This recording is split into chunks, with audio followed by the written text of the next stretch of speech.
Is there anybody who used the phone instead of the WebEx application to call in? Yes. Yes, hi. And what item are you, who are you and what item are you representing? Number 4, Victoria D'Alessandro, neighbor. Okay. And I see. Okay. Thank you very much. Hi. Hello. Hello. Yes, hello? Yes, and I'm representing number 4 as well. And my name is Beata Petula, and I'm the neighbor. Yes, okay, got you. So you're call-in user number 3. Thank you very much. Okay. Thank you.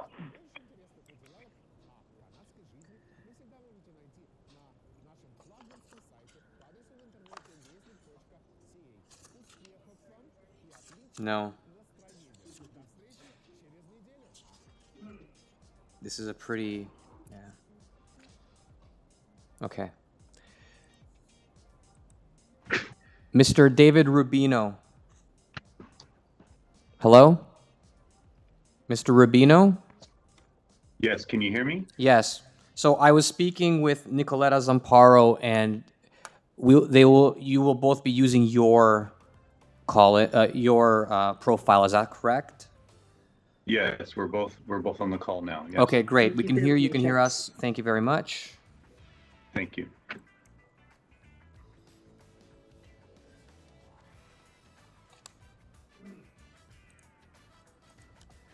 Hemela Nandkumar. Hi, I'm here.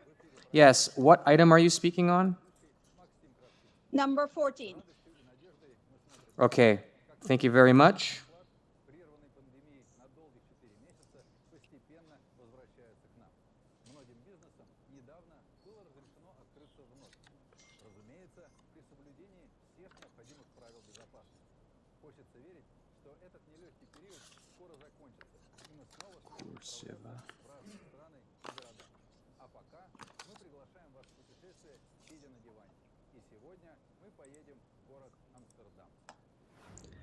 Do I have a Kuru Sivalingam here?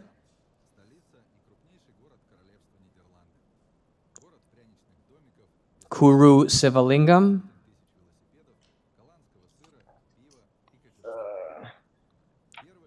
Hello? Hello? Yes, hi. Can you hear us? Yeah, I can hear you guys. Okay, and you're speaking on item number 2. Item number 2, I believe. Yeah. Okay, great. Thank you. Online. Thank you.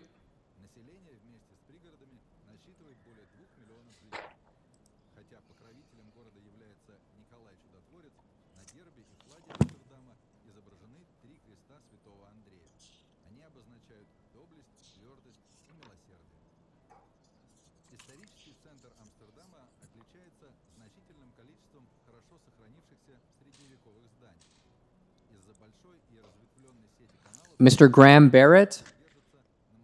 Good morning. Can you hear me now? Yes, I can hear you now. Thank you very much. Great.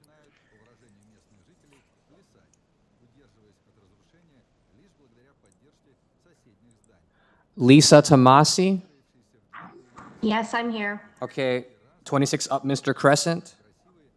Yes, I'm going to be using my husband's audio. He's representing number 12, 26 Upminster. So I'm going to disconnect my audio so there's no echo. Okay, and your husband is, what's his name? Rob Tomasi. Oh, Robert Tomasi. Rob Tomasi. Yes, thank you. Yeah. Okay.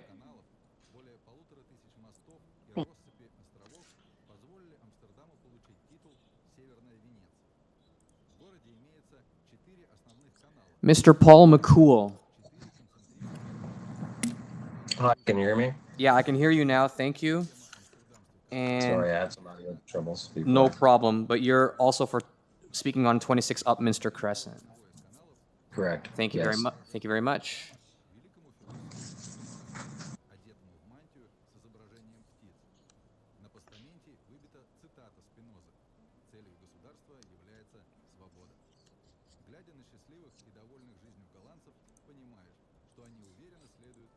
I have a Sean Shang here. Yeah. Yes, hi. What item are you speaking on? Oh, never mind. one Item thing- number 8, we already spoke. Okay, thank you. Yeah, we already spoke, yes. We have pretty much almost everybody. There's a couple people missing, but for the most part. Let me just see if there's another call-in user. No. Oh, wait, there's another. There's a brand new person on here. I can't really do much about that.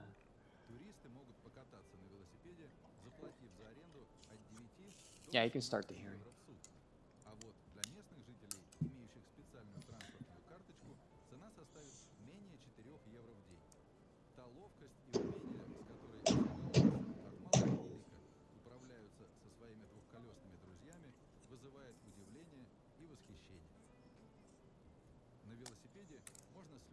I'm streaming, we can get started. Okay.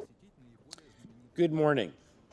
During the declared emergency in the City of Toronto, Committee of Adjustment virtual public hearings are being conducted by electronic means through WebEx, an online digital platform, and streamed on the City of Toronto Planning YouTube channel. These measures are necessary to comply with physical distancing requirements in a provincial order that limits attendance at public gatherings. This will be a virtual public hearing, and participants who have registered in advance will be able to make their presentations to the committee using WebEx, an online event that is being moderated by city staff. Anyone wishing to view the hearing may do so by watching on YouTube. Participants who have pre-registered in advance will be connected either by their computer, a phone, or tablet app, or by telephone. All participants will automatically be muted on entry, and when your item is called, each participant will be unmuted by the moderator, one person at a time. Only the committee members will be participating by video. Any registered participants will be participating by audio only. We also ask that you mute your devices until you are called on to speak. Land acknowledgement. We acknowledge that the land we are meeting on is the traditional territory of many nations, including the Mississaugas of the Credit, the Anishinaabe, the Chippewa, the Haudenosaunee, the Wendat peoples, and is now home to many diverse First Nations, Inuit, and Métis peoples. We also acknowledge that Toronto is covered by Treaty 13 with the Mississaugas of the Credit. In accordance with Sections 45 and 53 of the Planning Act, 1990 as amended, this meeting of the Committee of Adjustment of the City of Toronto is now called to order. The Committee of Adjustments considers applications for variances from the provisions of the zoning bylaw that apply to the property, permissions to alter or extend lawful non-conforming uses, and consents to sever properties to create new lots. Anyone who wishes to receive a copy of the decision of the committee on an application must submit a written request for a decision by email. Please ensure that you indicate your name, address, and email address, because the Committee of Adjustment and TLAB, in the event of an appeal, will be sending notifications and appeal updates by email. If you don't agree with the decision of the committee today, decisions may be appealed to the Toronto Local Appeal Body, TLAB, or in some limited circumstances to the Local Planning Appeal Tribunal, or LPAT. Appeal instructions are set out in the bottom of the decision of the committee. Hearing procedure. So, unlike a non-virtual world where we vet the agenda to determine which applications can be dealt with quickly and which applications require more in-depth review, in the virtual world, we just go in order. We start at item 1, we'll end this morning at item number 16, and then proceed in the morning. So we do proceed in order. Barb? Oh, the screen is down. So we will call each item in the order listed by both its number on the agenda. At that time, the speakers will be unmuted by Paul. And where an application is uncontested in making your submissions, the agent or application will proceed with their presentation if required. It's a very straightforward application with very little, where the variances seem to be very, very easy. There aren't people here with concerns or in opposition. We may dispense with a presentation and just take the matter into committee just for a discussion, any questions, and a decision to save time. And we'll do that as we go through. So each speaker, including the applicant agent, is given a maximum of 5 minutes to address the committee. As today we seem to have a lot of pre-registered neighbors in, speaking on numerous neighbors on several applications, we're going to stick kind of try to stick to that 5-minute rule.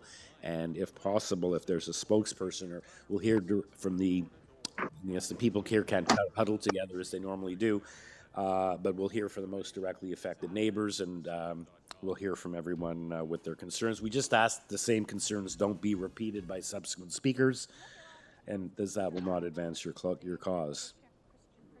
Please note that the committee may not entertain revisions to proposals at the hearing today. The committee may decide to defer the application if it is substantially revised to ensure that the revised application is accurate and that all those entitled to notice of the application are informed of the changes. So we'll first hear on typical application, we'll hear first from the applicant or agent. They're given 5 minutes to present their position or present their case to the committee. Then neighbors, either in support or opposition, will be invited to speak. And the committee members may ask questions of each speaker after they finish their presentation. When all the other speakers and neighbors with concerns are finished, the applicant or agent is given the opportunity to have another 5 minutes to rebut the issues that were raised by the speakers, not to raise new evidence, but just to respond to those issues and concerns that have been raised. And that will then mark the end of the discussion on an application. The application is then taken into committee for a decision. At this point, I'd like to introduce the panel with us today. On my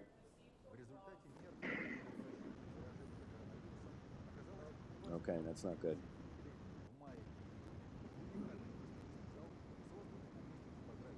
Is Danny there or the? Danny, can you hear me? Yes, I can. Yes, Okay, thank I you. can hear you. Thank you. We're just having some problems here, so I was checking. Do we know if the public can hear us, Paul? Mr. Henriquez, can you hear us? Yes, I can. Okay, so it seems like the public can, yeah. Okay, good. Okay, so I was just at the point where I was going to introduce the members. On my left is Mr. Neil Palmer. On my right, Stan Kamerick. Remotely, we have Danny Bellissimo, who we actually don't see on the screen right now. And I am Michael Clark, and I'm your chair.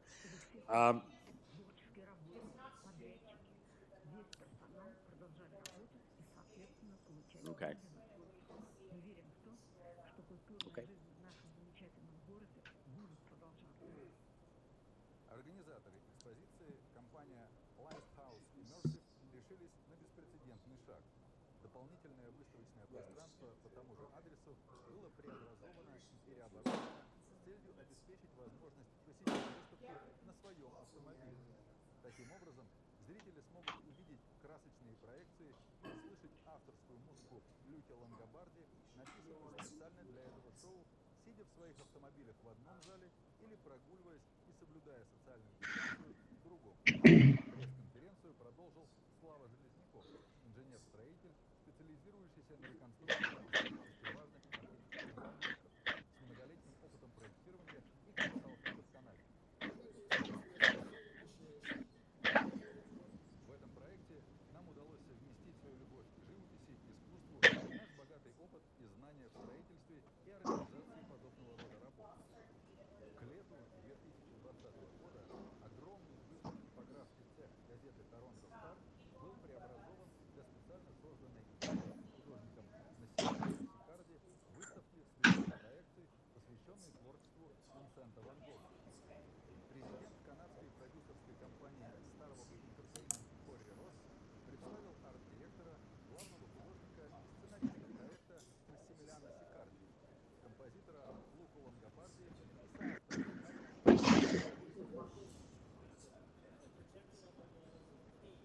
В силу обстоятельств итальянский творческий коллектив не смог приехать на пресс-конференцию и не будет участвовать в открытии выставки в Торонто. Но мы постоянно находимся на связи с нашими канадскими коллегами, волнуемся из-за его технической и артистической сложности и с нетерпением ждем, когда зрители увидят мир картин Ван Гога в нашем проекте.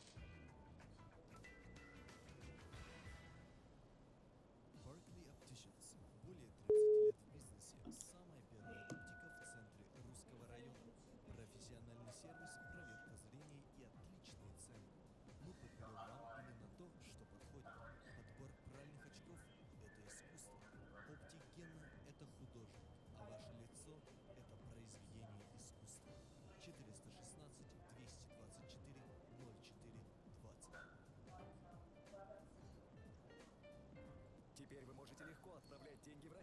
безопасно прямо из дома и с нулевой комиссией. Вы можете делать это онлайн на своем компьютере или через мобильное приложение CIBC. Сделайте свой первый перевод, и мы вернем вам $50. Информация на странице cibc.com/transfer. По мере открытия бизнесов продолжайте сохранять дистанцию между вами и другими людьми. Часто мыть руки. Помогите остановить COVID-19. Посетите ontario.ca/coronavirus. Реклама оплачена правительством Онтарио. Treasure Hill всегда строит дома, в которых чувствуешь себя защищенным. Там нам комфортно с семьей и друзьями. Это дома, где наше повседневное существование помогает нам пережить все происходящее. Мы верим, что эмоциональная польза дома столь же велика, как и финансовая и функциональная. Treasure Hill строит дома для полноценного и упрощенного образа жизни. Мы приглашаем вас испытать проживание в наших новых застройках. Посетите наш сайт treasurehill.com.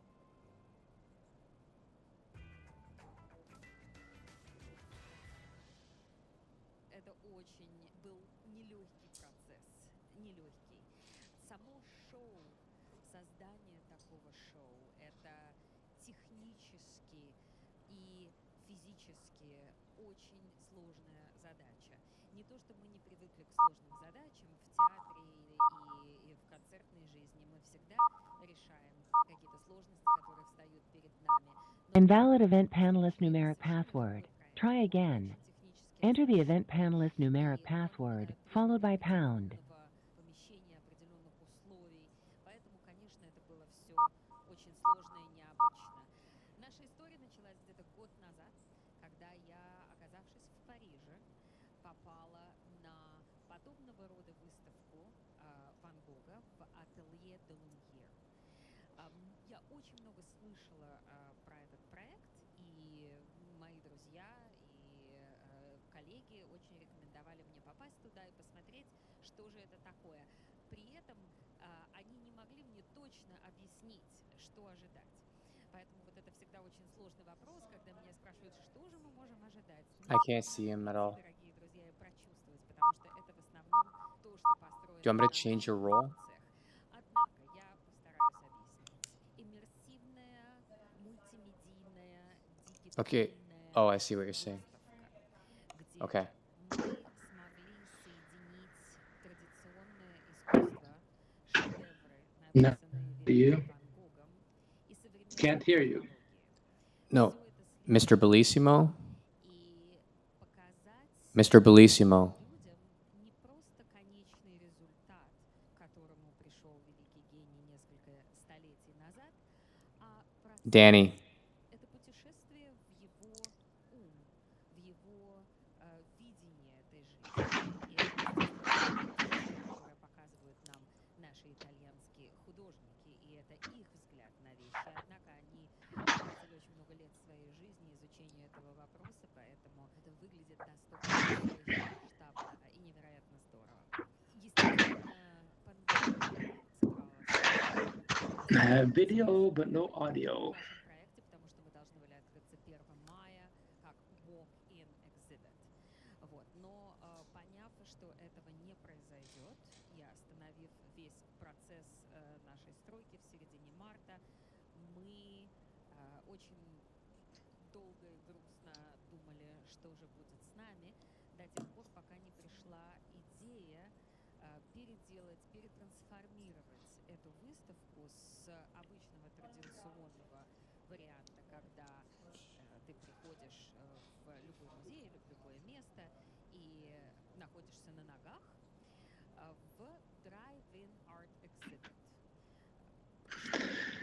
Okay, YouTube issues. Это единственное в мире drive-in art exhibit, которое существует. Вот, как говорится, мы это дело придумали во время нашего локдауна, и нам много пришлось переделать, пересмотреть, передумать, что-то не доделать для того, чтобы этот вариант у нас получился и произошел. Но, однако, спрос был колоссальный, и когда мы объявили об этом, все билеты были проданы практически за 24 часа.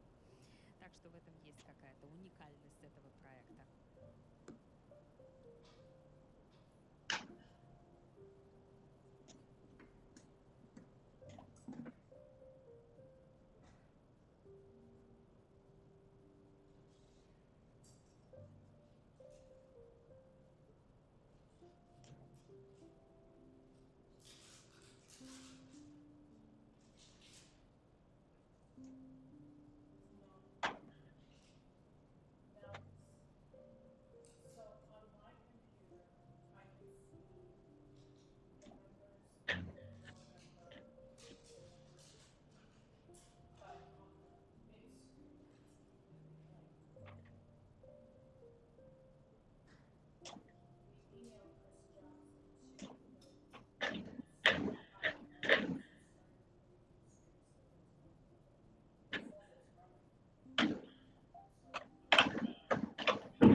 спасибо, что смотрите, спасибо, что придете на нашу выставку. И хочется сказать, что это такое совершенно действительно явление 21 века. И это мультимедийный проект на базе работ великого художника. И он очень обращен именно к молодежи, потому что молодым людям должны понравиться краски, молодым людям очень понравится музыкальный саундтрек. Они зададут себе много вопросов, они что-то узнают интересное, они будут двигаться дальше. И в этом цель нашей работы и нашего выставочного зала, потому что мы хотим вас здесь видеть. У нас будут арт-классы, у нас будут лекции, наверное, когда-нибудь у нас будут концерты. Так что, дорогие наши друзья, наши зрители, шоу One Productions, мы очень по вам скучаем. Вот, наверное, появилась эта возможность вам об этом сказать, и мы вам об этом говорим. До скорой встречи на шоу Immersive Van Gogh. В течение 35 минут в зале смогут находиться порядка 10 автомобилей. За это время зрители смогут полностью погрузиться в поэтичный и хаотичный мир голландского художника. Естественно, когда все закончится и мы вернемся в нашу нормальную жизнь, все, кто купили билеты и на машины, они смогут прийти, вернуться пешком и полностью, так сказать, насладиться тем, что будет происходить в стенах этой комнаты.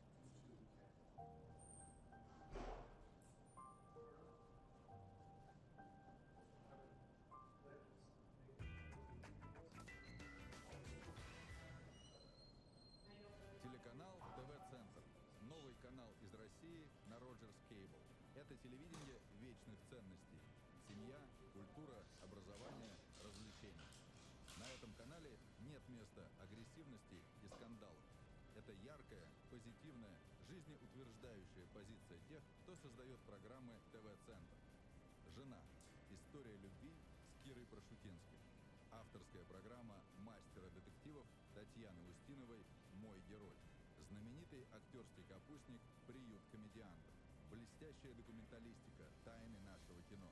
С детства знакомая АБВГДейка. Современные фильмы и сериалы, новости и аналитика. И многое-многое другое. Это действительно канал для всей семьи. Роджерс Кейбл, канал 882. Это правильный выбор.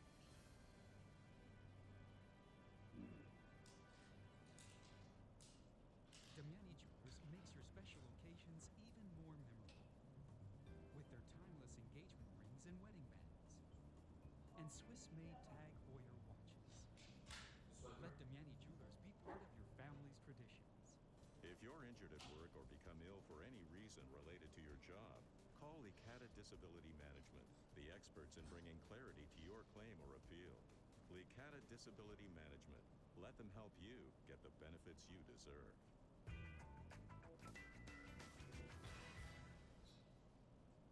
Ну что, понравился репортаж? Тогда спешите на выставку. А сейчас, продолжая тему искусства, перейдем от живописи к скульптуре.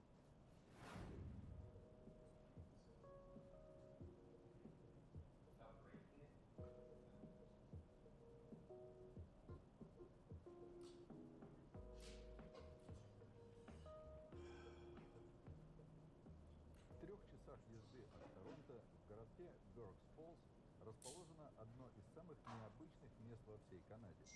Эта галерея под открытым небом носит название Screaming Heads, что в переводе на русский значит «кричащие головы».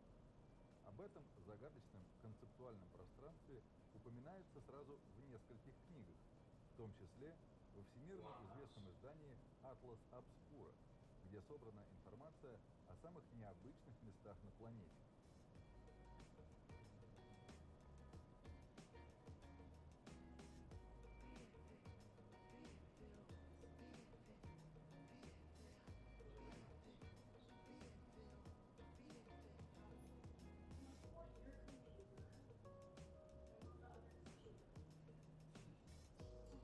Кроме того, парк Screaming Heads и его создатель неоднократно становились героями документальных фильмов и телерепортажей.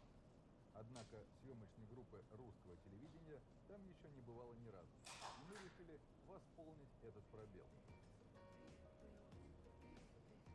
Галерея под открытым небом Screaming Heads принадлежит художнику Питеру Камани. На огромной территории 300 акров расположено несколько сотен его работ. В основном это застывшие в Крите маски всех форм и размеров.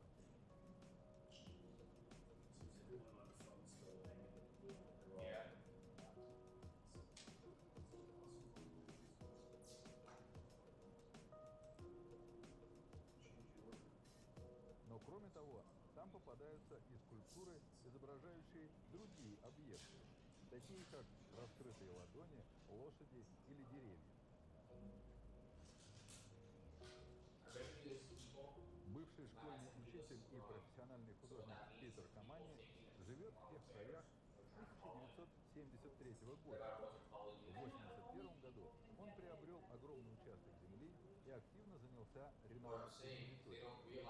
Для начала он перестроил старый дом и так увлекся, что возвел вокруг него средневековую стену, а рядом соорудил странного вида башню, верхний этаж которой представляет из себя огромную голову. Hello, all pre-registered attendees. I hope you can all hear me. We're having some technical difficulties. Please do not log out or hang up. Please stay where you are, and hopefully we'll have this sorted out as soon as we can. And then once we do that, then the chair will continue with the opening remarks, and we'll go to item number 1. Thank you.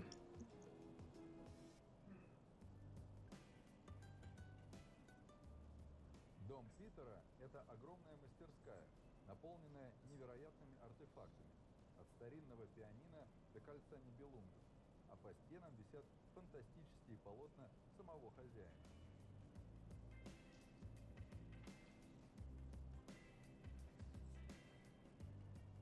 Свою первую работу из серии «Кричащие головы» Питер Камани создал в начале 90-х годов. На мой вопрос, вдохновила ли его на это известная картина Эдварда Мунка «Крик», он категорически ответил нет. «Кричащие головы – это мой взгляд на современность», — сказал Питер. «Ведь мы живем в мире, полном угроз и опасностей».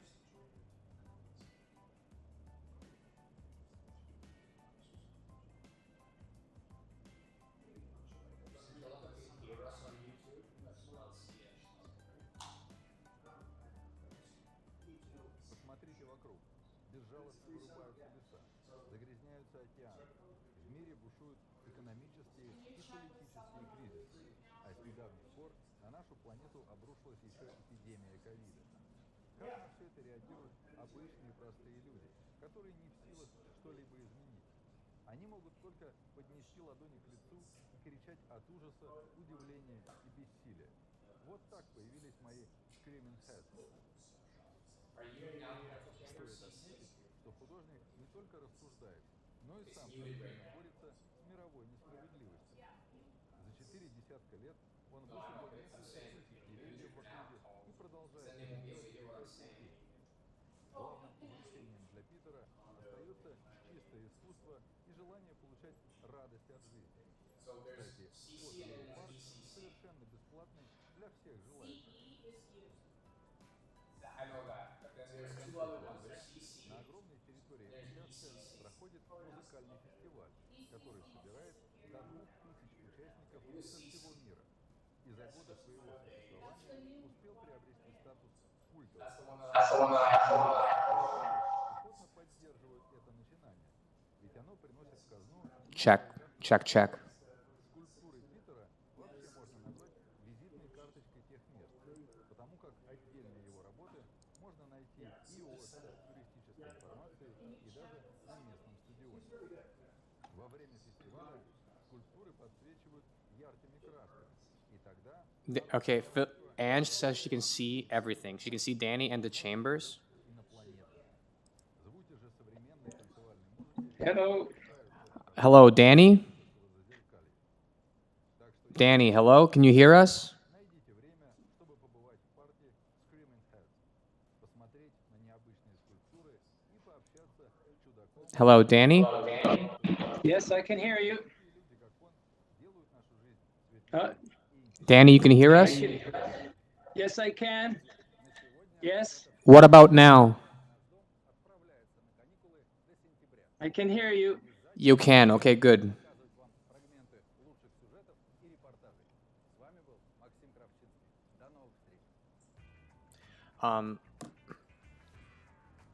Danny, hello?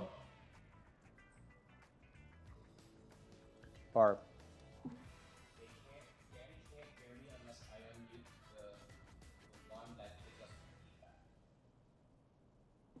Hold on a second. Danny, hello? Hello? Fixed it. Okay, thank you. We're just testing a couple of things, but we might be good to go. My colleagues are saying that on YouTube you can see and hear everything. We just don't have the feed here.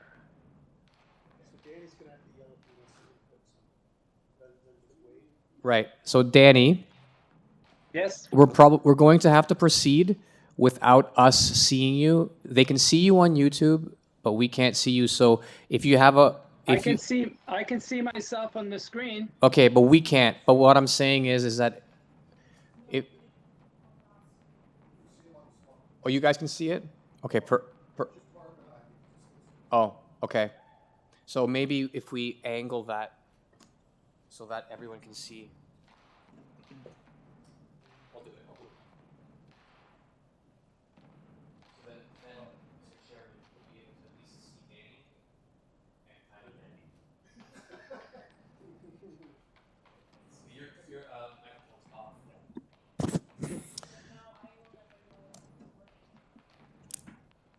But they'll know if it's working or not, right?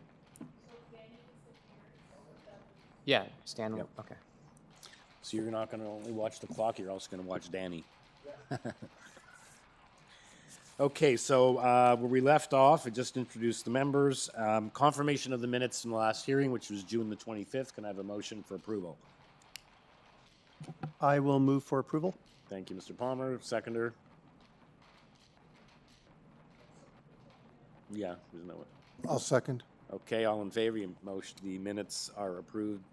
Danny's in favor as well. Okay, are there any declarations of interest of panel or staff for the items on the this morning's agenda? I have a declaration for item 7.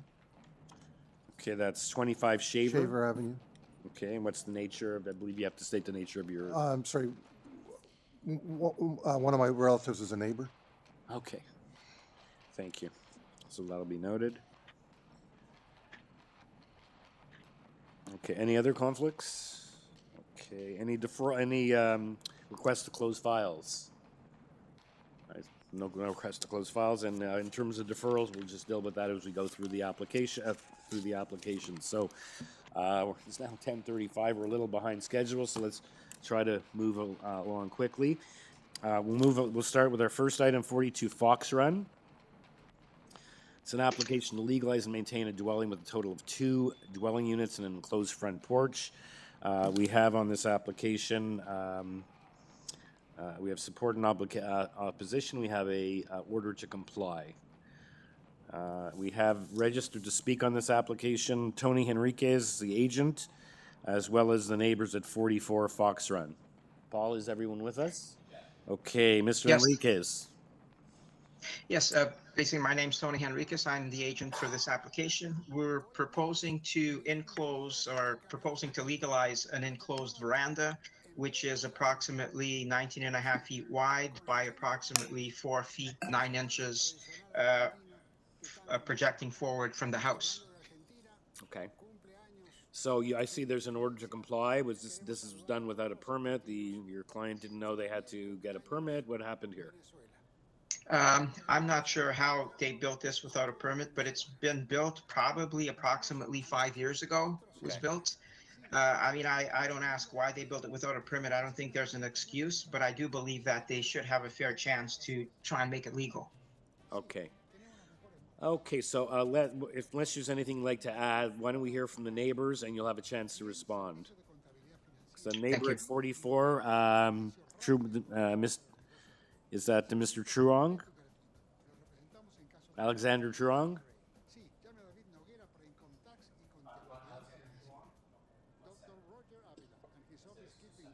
Yeah, or there's also Zien Hugh.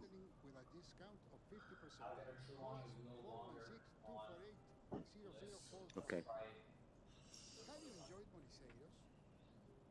And we, Moricea restaurant with an ambience easygoing, nice for quality time, yes, we have a letter also from 41. taste, delight, and enjoyment. We might not know what the future holds, but at Seneca we know what it needs. It needs you. You, Hello, good morning. the helper, the creator. Good morning. You who knows Is that Good morning, Alexander? honored panelists. Yes, that it is correct. Okay, we have your letter here, sir, setting out your concerns. Would you like to just briefly tell us, so that your neighbor has built this enclosed porch? I guess they didn't have a permit, so they're now coming to get it. And they're Yes, also that's legalized correct. the 2 dwelling units. So what's your concern? Yeah, so to introduce myself, honored panelists, my name is Alexander and I'm the son of the homeowner of 44 Foxrun Avenue. My father, Swing, is on the line as well.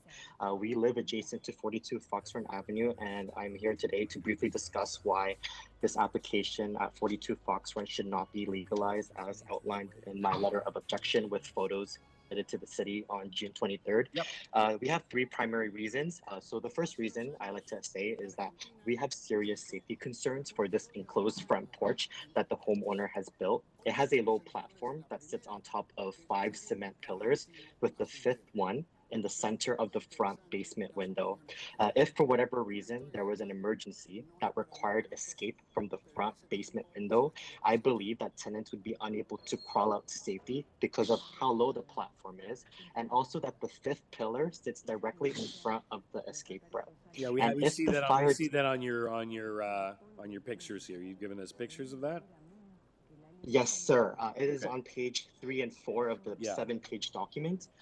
Also, secondly, if the fire department had to enter the home for whatever reason through the front windows, they would have to break through not 1, but 2 sets of windows because of this enclosed front porch. Your Honor, prior to the creation of the enclosed front porch, the homeowner had an open veranda like my property does at 44 Fox Run Yeah, Avenue. you're the other side of the Enjoyment. You're the other side of the That's semi in this correct. picture, correct? So, okay, you're telling That's us the correct, fire sir. safety, which we appreciate. Can you tell what about the impact on you and your parents, as opposed to Yeah, fire absolutely, fire sir. safety? That's the issue with their tenant, or But let hear what your concerns are. How the impact on your enjoyment of your property. You could focus on that. Yes, sir. Right. So prior to the creation of the enclosed front porch, the homeowner, like 44 Foxford Avenue does, enjoyment of the sunshine as the sun rose from the east was not a problem. However, now that this enclosed front porch has been created, my front entrance sits directly in its shadow for the majority of the day, as you can see in the picture. It interferes with enjoyment of the sun, the summer weather, and it's frustrating to my family because there's no other property on Fox Run Avenue that has an enclosed front porch like this. We spoke to our real estate agent and inquired if the enclosed porch had a negative impact, and she had said yes, because potential homeowners see enclosed front porches as more valuable than open verandas. And lastly, as a family, we actually spoke to the homeowner when he was constructing this, and we had asked if he had a work permit, but he kind of brushed us off. And I just think overall, my family and I, we think it's disrespectful to the city that this homeowner is seeking a minor variance after the fact, Right. after having constructed this enclosed front porch without any city work permits. It's clear to us that had the homeowner consulted the city prior to the build, it would have been obvious from his blueprints that he exceeded both the maximum lot coverage and minimum front yard Right. setback. Yeah, and then And he would have applied to the committee, correct? So he's that's applying to the correct. committee now. You mentioned your Mhm. real estate agent says that your people would like to have that. So would it not be possible that if this gets approved, that would give the other people in the street the ability to have an enclosed porch, to take off, given the winter months and everything. So did you say it would be a benefit to have an enclosed porch and other people don't have it? Uh, I couldn't quite I make out would, what you were saying. yeah, for us, it's just the way that this homeowner had renovated this without city approval, knowing that they could potentially simply apply for a minor variance, is what the issue at hand is for us. He had not consulted us on this enclosed front porch, knowing that it would interfere with our sunlight and our front porch. Yes, it could be a possibility that if this is approved, we could apply for it, but that is not the case because we had felt like he acted without integrity. Right. And he had been disrespectful with not going through the city and asking for permission. Had he actually consulted the city and it was approved, by all means, it's through a legalized process that we have no issue with.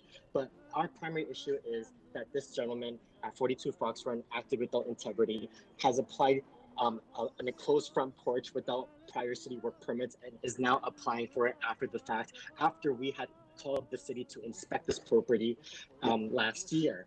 And it's only now that he had been caught, quote unquote, that he's now applying for the minor variance. Because Hunter Tyler, had my family not applied for an inspector from the city to come inspect this property, I'm pretty sure that he would not take his own initiative to apply for a minor variance after the fact. We truly believe that the only reason why he's done this is because he's got quote unquote caught. Okay, sir, can I just tell you what the committee is obliged in these circumstances? It's not the first time it happened. We don't give any inference for or in favor of the fact that it's already built, whether it's an enclosed porch or a whole house or a deck or something of that nature. So we don't hold it. We're not a punitive body, so we don't hold it against the applicant for not doing it properly, although I believe they are penalized and that when they pay the fee, they have to pay a double fee. But we are not a punitive body. On the other hand, we also don't give any inference. In fact, there's no benefit. We don't have any inference in favor of it that it's already there. And if it has to be taken out, it has to be taken out or reversed. So that's the position of the committee. So let's go back. We know your concerns. Let's hear back Mr. Henriquez as an opportunity to respond, and then we'll take it into committee for a decision. But I just wanted to know how the committee is obliged to look at this. We look at it as if it wasn't built, without an inference in favor or against. Okay, so Mr. Henriquez, would you like to respond to the neighbor's concerns? Yes, I would. Just referring to one of his concerns, which was the escape. I don't think that escape from the front window is a required exit. And if it was, then it's up to the building department to do that issue. With his second concern regarding the shadow, this veranda only projects 4 feet 9 from the front of the house. And what's interesting is if you look at the site plan, we're right next to a frame garage that actually projects 12 feet past our house. And next to that frame garage, there's a house that also projects 12 feet past our house. So we're kind of hidden behind a garage there. So I don't see how that could issue that much of an impact here. And also being his third concern that it does add value, I would think that's a good thing. Okay. Thank you, Mr. Henriquez. Committee members, any questions for either the neighbor or for the applicant? I see Mr. Bellissimo has his hand up. Danny, you have a question? Yes, my question is to the applicant regarding the basement floor plan. The plan seems a bit confusing to me. Those stairs in the basement inside, do they access the outside? Yes, it is permitted for they access the first floor, and it is permitted for a basement unit to have a set of stairs that access the first floor. So it does not have direct access, but it does access the first floor. Actually, sorry, it does have a door on the first floor that you can access as well. So that would be the second. Yeah, so they do. There's actually two exits here. Yeah. Okay, you're not here for. Yes, the basement. With the building department, actually in a basement apartment similar to this with one self-contained exit, that's all that's required. The second exit is actually just a bonus. We don't need any other exit from any other side. I'm just asking to interpret your drawing. I'm not asking about a building code matter. Yes. So I'm looking at the elevation that shows there's a door off to the side on one of the elevations. I thought that door accessed the basement as well. Yes, it does. Okay, so the basement has 2 exits and that door is not part of the application request anyway. No, it's an existing door. And so we understand that the front porch existed as an open porch about half the size of what your enclosure is. And you basically about 5 years ago, they went ahead with a permit. And okay, so I think that answers my question. I'm ready for a motion if there are no other questions. I have a question. Go ahead, Stan. I'd like to ask the deputant that was opposed to this, the variance, there's two variances, and one of the variances is for the lot coverage. I believe there was an addition put on this property as well. So you're opposed to the front veranda enclosure. Are you also opposed to the addition, or is it just the veranda you're opposing? Hello, can you hear me? Yes. Hello, yes. So, Your Honor, we're close to the addition of the enclosement of the front veranda. Just to rebuttal what the agent has said, yes, it is true that the garage projects forward, but the shadow does not project past their property. It only projects halfway to the driveway down the center. And that's not the issue at hand here. It's the enclosement of the front porch that projects westward onto my front porch at 44 Fox Run. That's the issue. Prior to the enclosement, we had open sunlight, but it's this enclosement that we have an issue here, Your Honor. Okay, so you're not opposed to, was there an addition that was put on the back of the property? Yes, he's obliged to have that. So you're not legalized, opposing, so to speak. you're not That's opposed? correct. We're just concerned with the front enclosement of the front porch, Your Honor. Thank you. Okay, someone, Danny, you said you're ready for a motion? If no one has any other questions. I now have I have a question now. That rear porch, is that the addition that the other member is referring to? I'm asking the applicant. On the order to comply, Danny, there's a number of items stated, okay? So item 3 on the order to comply says built rear extension of the house without a permit. Right. Right, so there was 3 items. There was the front porch, there was a carport, and an extension of the house, a rear extension. So that's why I wanted to know whether there was opposition to the rear extension or it was strictly the front veranda. Because if you then go... Yes, sir. My question was, sorry, my question was for the applicant. Sorry, not sorry. Okay, sorry, Danny. Because what we're addressing today is not the rear porch. It's not even mentioned in the variances. Is that correct? Yes, that's correct. Basically, the rear addition has no variance. Basically, the coverage is because we're actually putting the veranda. If we take the veranda out, there probably wouldn't be a variance. Okay. It's just that the purpose of application does not say to legalize the rear addition. So I'm a bit confused about what the zoning notice was about. It seemed that I missed that point based on what the other member has indicated about the order to comply. So if we approve this, we're approving everything as is now. Yes, I would. Okay. Including the rear, yeah. Including the rear, right? Okay. Even though it's not mentioned. Even though it's not mentioned. Yeah. The rear addition is not part of this application. Yes, that's what I wanted to clarify. It's not mentioned, so it's not part of the application. Okay. So I find this addition at the front to be minor in nature. It's only about 5 feet out. There were porches there before, even though it wasn't enclosed, and I don't see it as a bad precedent. And so I would move in that we approve this in that it's minor in nature.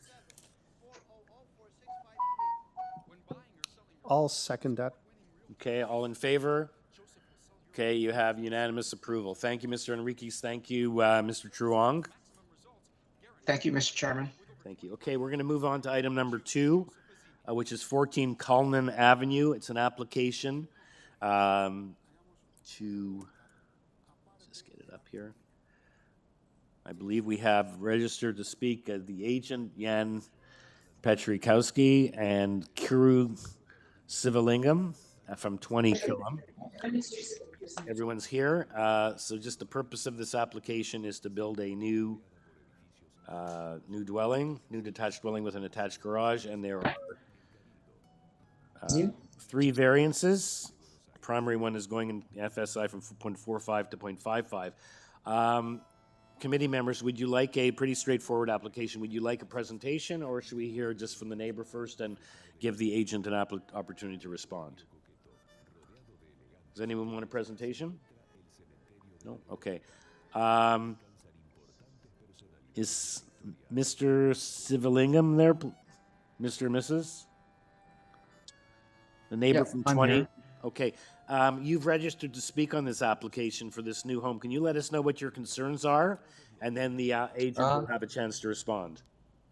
Okay. I don't really have any concerns. I just want to follow along with the process to see what's Okay. happening. Okay, so you're not So I'm opposed okay to with this. the You're not variance. opposed to this house being built on this lot. A No. couple of houses from you. Yeah. You're at number 20, right? Yeah. I'm just planning on doing something myself, so I want to have an understanding of the Okay. process. Okay. Okay, very good. So we don't really have any opposition then, so no need to hear from the agent. Committee members, any questions for the agent, or is someone ready for a motion? And there is Urban Forestry is requesting, just to point out, Urban Forestry is requesting condition number 2. And there's no other conditions proposed. Dan, you have a question? Yes, a question for the applicant. Did you have any discussions with planning or the planning input on this proposal at all? Well, initially we spoke and they asked me to do the research, and we did actually research. We researched your committee's decision of similar cases, and we found a couple that exceeded like from 45, 56, 58, and they say as long as you don't exceed 10%, you should be okay. 10% it comes to permitted floor space. And we try to minimize all the other variances, because this one is the major one. The other one is we have the one setback is 0.93 meters, and it should be 1.2 meters because we need a double garage like everybody else these days. And then the third one is basically we wanted to include this, like the canopy above the stair, above the landing exceeds the maximum. I don't know if it does, but anyways, we wanted to cover the steps as well. So that's basically it. And my client spoke to the neighbors, and they didn't have any concerns with the proposal. So that's basically. Okay, Jan, thank you. There's planning has not weighed in. No other city departments other than Urban Forestry has weighed in on this application. No, we're not removing any trees, anything. No. Right. Okay. So do I have a motion on this application, Mr. Kamarick? I find the application to be minor. I believe it meets the 4 tests, and therefore I would like to recommend approval, subject to urban forestry condition number 2. Okay, seconder for that motion? I'll second it. All in favor? You have unanimous approval. Thank you very much. And thank you, neighbor. Now you know what you can do as well. Okay, we'll move on to our next item, item number 3, which is 100 Florence Crescent. This is an application to maintain the existing rear yard ancillary structure detached garage, a previous committee of adjustment application. I believe that was from 2000 and... I thought I had it written. 2018, August. Granted permissions and variances relating to lot coverage, setback height, and soft landscaping, and now we have this accessory structure that was built that was not included in that. And we have registered to speak on this application. We don't have anyone, but the agent is Nelson Espinola. Nelson, are you with us? Yes, I'm here. Okay. Can you just let us know, what the story is here? We have your covering letter. We also have the memo, I believe you've seen from community planning, recommending that we refuse the application. So would you like to give us a brief presentation of what happened here and why the committee should approve this? As per my covering letter, there was a mistake made during construction, and the garage was built 6 inches wider and 6 inches longer. And 4 inches it is bigger our in height. opinion that I'm reading from your letter also the height, right? 4 inches in height? that's correct. That's Okay. correct. It is our opinion that this new built form and massing is very much compatible with the previous approval by the committee, and I don't think this will have any adverse impacts on the adjacent properties. So it's an unfortunate mistake that was made by the contractor. and we're here now to rectify this.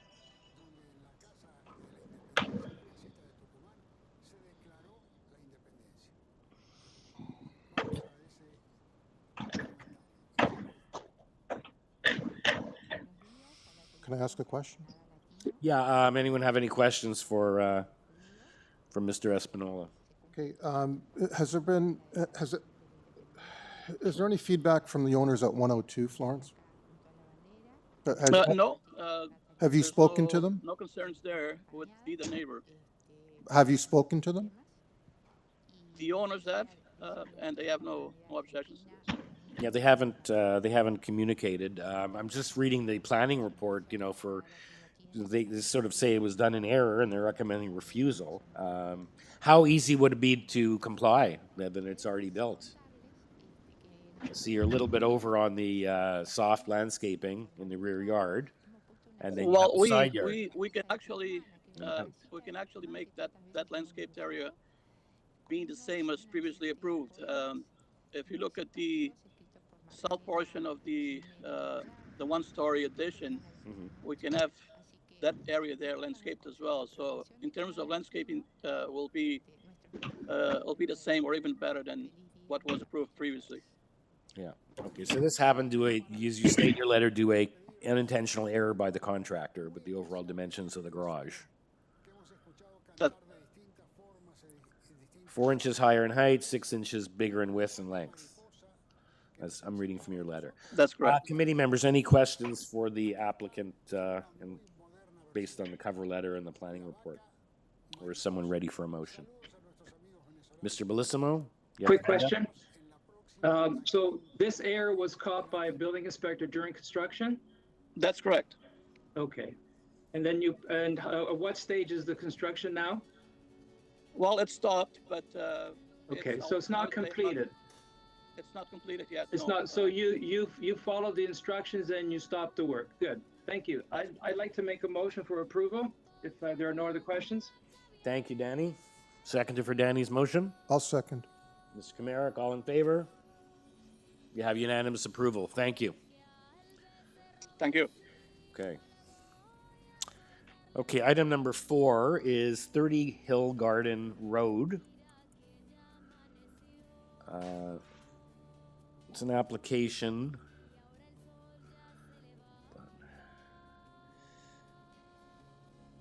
to construct a second-story addition above the existing dwelling. We are 6 variances. We have cover letter, we have support and opposition, and revised plans. And we have registered to speak on this application. Just make sure, let's see everyone's with us. The agent, Michael Kruss, as well as the neighbors from 30, 32, and 28 Hill Garden. So the person from 30 is obviously the applicant. That's Dina Bonaldi, who's will not be speaking, I guess, because the agent will be speaking. And then we have 2 other neighbors at, I guess, both adjacent neighbors, 28 and 32 Hill Garden. Everyone's here? Okay.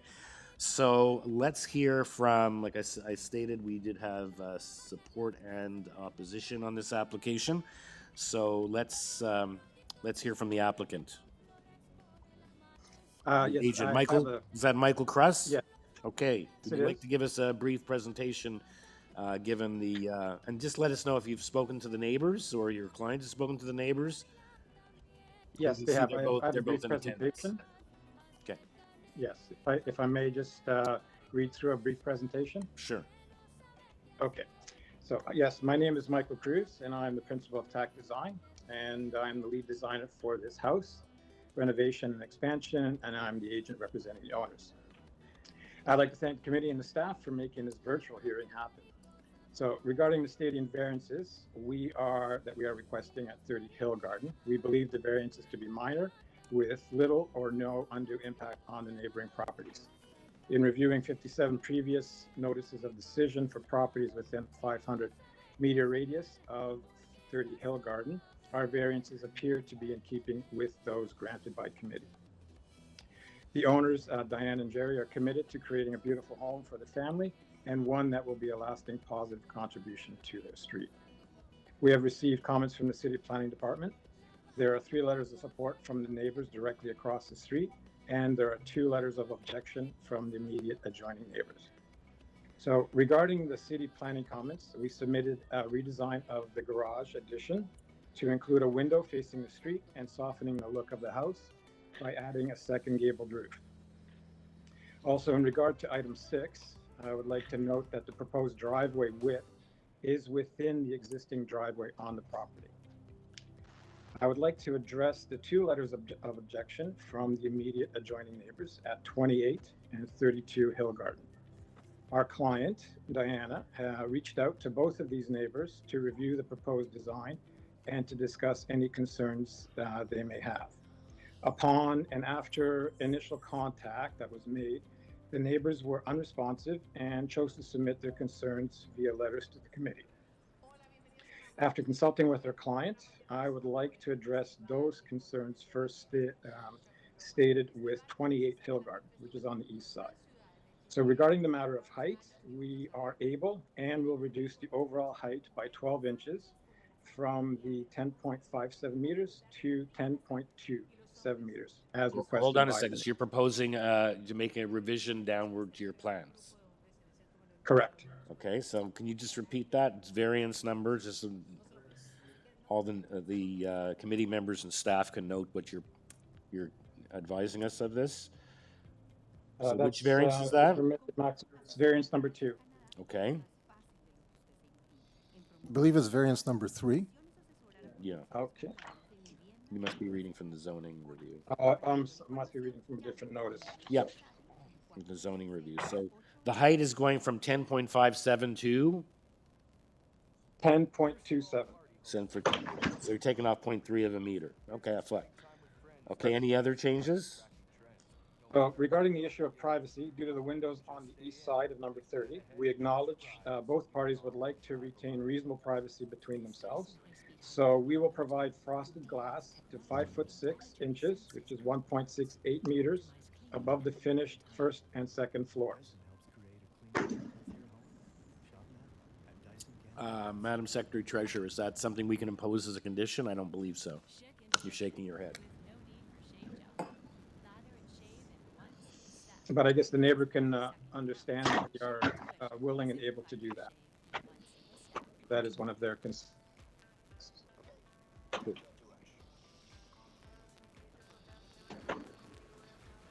Okay, what about the, I see there's a second floor platform. Is that the front or the back? Yeah, that's regarding, now that would be regarding the issues that the neighbor at 32 Hill Garden has, and I can address that as well, if I can continue.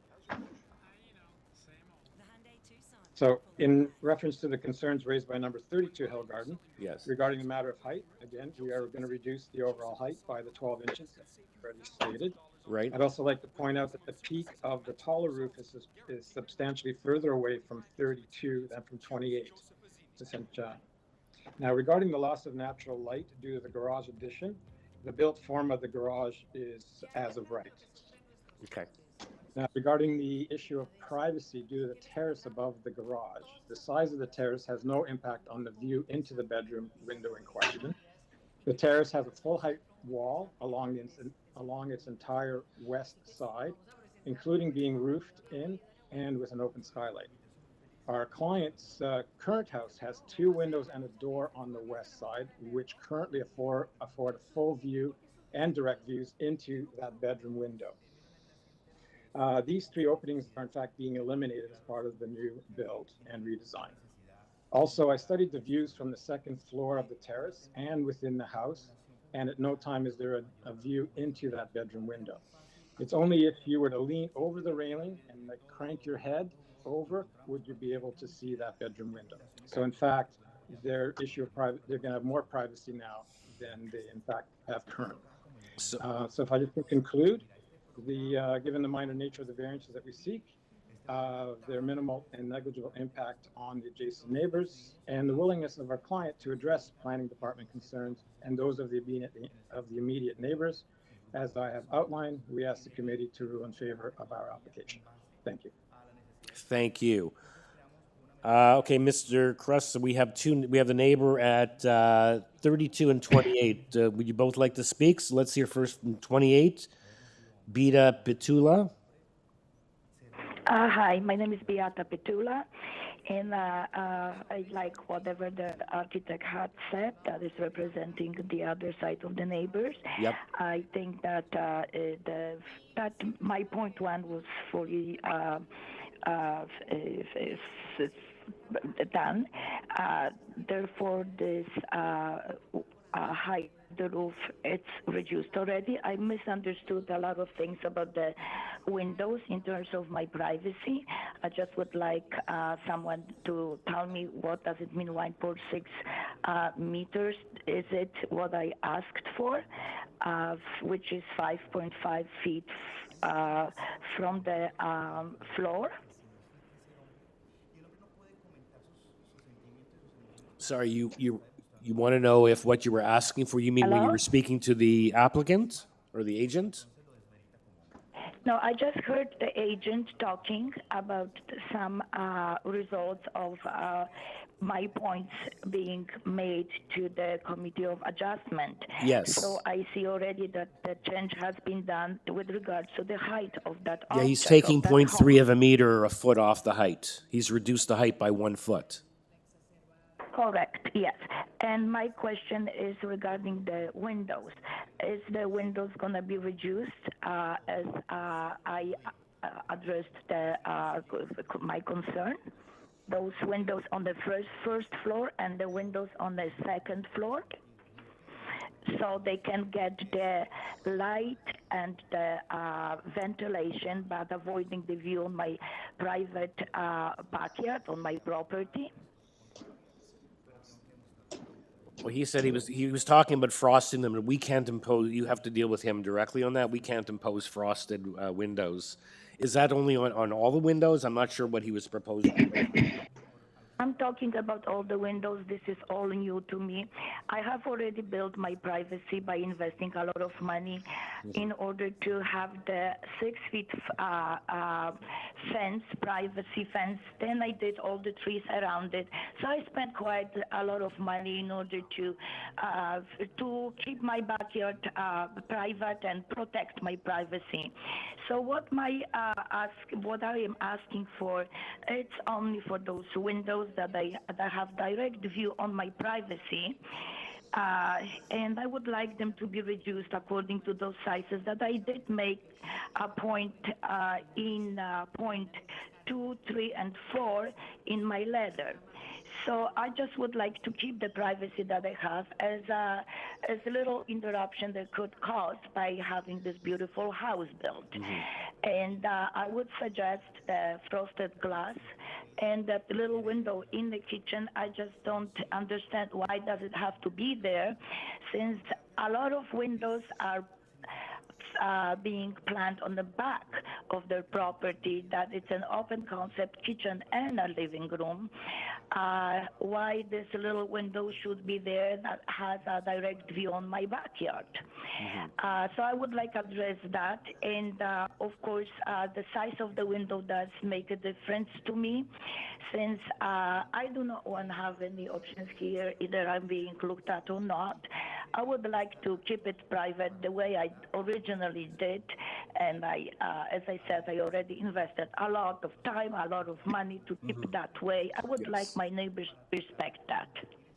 Okay. Now I see you're saying the size of the windows, because you're saying you put up a fence, but now the windows are too height. So you want it to be I think that 5.5 those feet from the windows floor. should start from 5.5, not from 3 feet of their floor, when the first floor is 10 feet, right? So I would think that that would be a nice consideration for me to keep my privacy the way I already built it. I don't want it to have it harmed or damaged. I want to do my activities on my backyard. The way I worked around with the property lines, I did never interfere with nobody else's privacy. Right. I did it for 10, 15 years already. I keep on doing that because it matters for me. This is the only space that I have for my privacy. I would, and I think that every human being is entitled for that privacy. And I don't want to give. I want to have a control over who knows what and what they know about me. Yeah, That okay. would be a very big comfort zone for me in order to continue on my privacy the way I build it. Okay. Okay. Thank you. The applicant will have a chance to respond to that, and let's hear as well from, unless committee members, you have any questions of the speaker? Okay. So let's hear from the neighbor at 32. You were the neighbor from 28. So let's hear from the neighbor. Do we have a speaker? Either Victoria D'Alessandro, Christina Putzangas? Is someone who's there to speak? Is Victoria Alessandro with us? Victoria?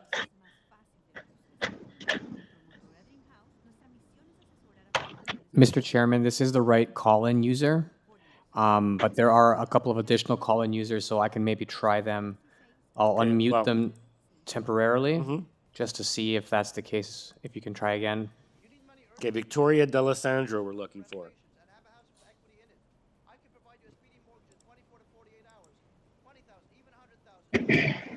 Okay, if they're not there, then we've tried what we could try.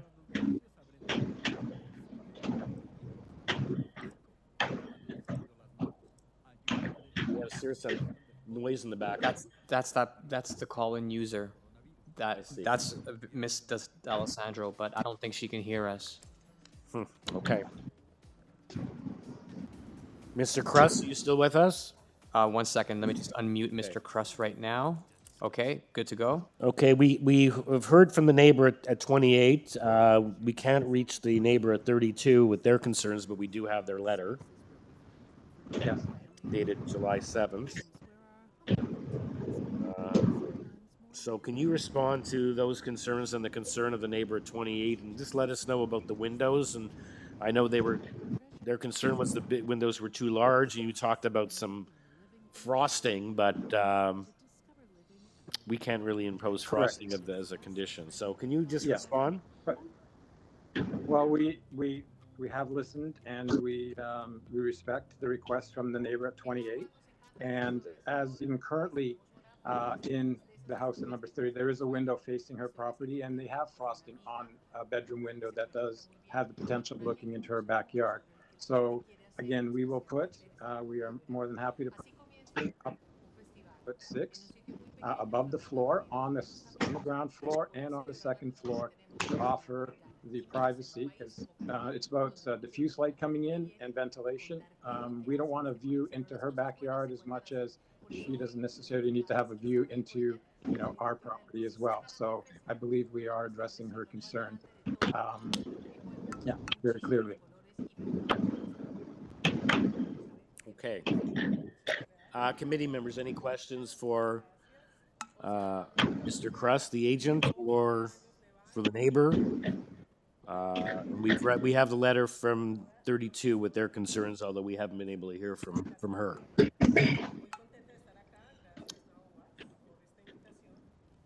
Victoria D'Alessandro, are you there? Okay. If not, Okay, I've unmuted Miss D'Alessandro. Hello, Miss D'Alessandro. Okay. Any questions or a motion? I have a question. Yes, Danny. Go ahead. Question for the applicant. Yes. The opening in the roof on top of that small terrace at the back, is that really an opening or is that a skylight? It's an opening. It's not a skylight. So it's open to the elements, in other words. Okay. Correct. I'm assuming you did that just to get more light into the patio door into the room beside it. That's correct. Because previously there was no roof there. That's right. Right. And you did indicate that you have discussions with planning. I see no report from planning, but I take your word for it that they're satisfied with this? Yes, they asked for a window at the front of the house, there is now one, on that being above the garage. Right. and also, I guess they had some concerns about the flat roof, so then that's why we also introduced a second gable to the composition. Right. And your SK 3.7, it's the proposed side elevation west. Yes. Can you explain that drawing to me? You got some windows, but you got bubble rectangles in dark gray. What are those? Those are just metal panels beside the window. It's just, call it a design feature. It's just to kind of mimic the idea of a shutter. Because there was no notes on it, so I was wondering what that was. It's not, so the window's not twice that size. That you're separating a metal panel from an open glazed section. Correct. I thought maybe that was a total window. And I look at your existing condition, and I understand that you did have windows on the side of the existing house as well. That's right. Okay, thank you. Okay, thank you. Any further questions, or is we ready for a I motion? have a question for the applicant regarding variance 5, the platform. The entrance to that platform, is that off the master bedroom? No, it's actually off the hallway. That's kind of like a secondary bedroom den, in fact. It's probably actually going to be used for an elderly parent in the near future. Okay, so that's the room that's labeled den/guest? Correct. Okay, and that connects to a flat roof, which is beyond the size of the platform, correct? No, there is a terrace that's 12 feet by 8 feet that comes off of that room. Okay, so is That's that what you're referring to? So that okay, so to the rear of that, you've got indicating on here. I'm just trying to. The green roof. The green roof. Speaking to? That is not walkable and not accessible. It's just really a projection of roof of the ground floor element. Okay, so that area attached to the green roof, that forms part of the walkable terrace? No, that's the ground floor patio. It's the patio I grade. see. Okay, so where does the terrace end? Is it before the? The terrace is essentially the same depth as the stair. You see the internal stair in the house. The terrace is just the same width as the den guest room, and its depth is the same as that of the stair. It's essentially 8 feet deep. Okay, so this would be to the side of the house as opposed to the front of the house, or it's both? It's essentially on the back of the house, and its only opening is directly to the back of the house. Okay, I'm looking to the back the of wrong the way. property.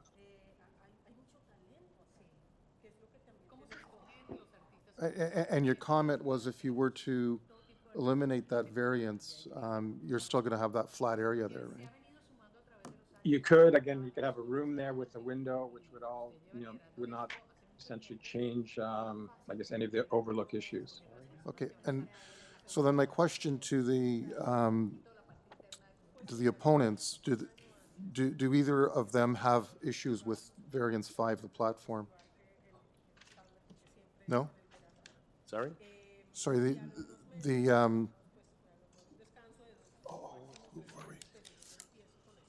want to tie it to plans, or? So you're concerned with, I guess, the extent of the platform, that there's a parapet beyond that. Yeah, it's non-usable, but it would appear. Does Ms. D'Alessandro have any issues with that parapet, with that platform? I believe we now may. I'm advised that we may have Victoria D'Alessandro with us now on the line. You can ask her directly. Okay. Ms. D'Alessandro? No. Okay, and we note that the oversized platform is off a hall, a den or a extra bedroom or something. It's not. I guess it's not intended to have parties out there. It is oversized. That's correct. But yeah, it's essentially seating for 4 people. Okay. Okay. Is anyone ready for a motion? Oh, sorry, I had one question. Okay, another question for Mr. Sorry, Palmer. for the applicant, you were proposing to reduce the height to 10.27 meters, is that correct? Yes.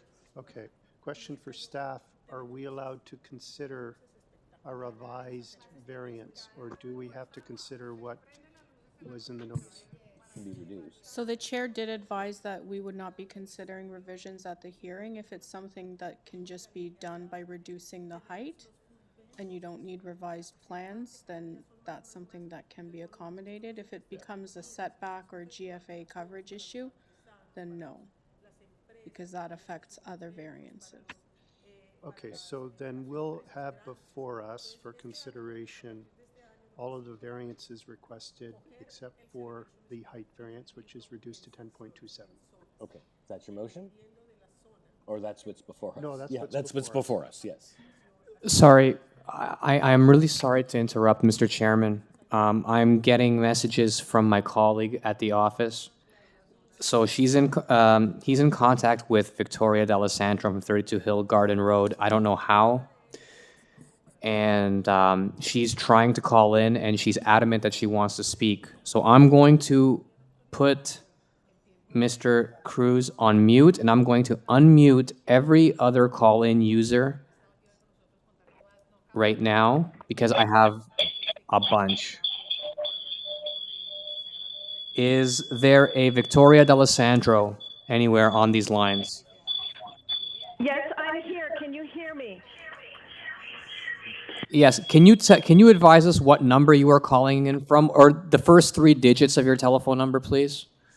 416-241-0129. 241. 0129. Okay. Mr. Chairman? Yes. Ms. D'Alessandro? Can we have your letter? We've been started, I don't know if you've been listening to the hearing so far. We were having trouble contacting you. So we'd just like to know your input. Mr. Kamarick had a specific question to you about the platform and the parapet beyond that. So can you let us know, although we do have your letter and we've read it, can you just summarize your concerns for us and answer and address that issue as well, please?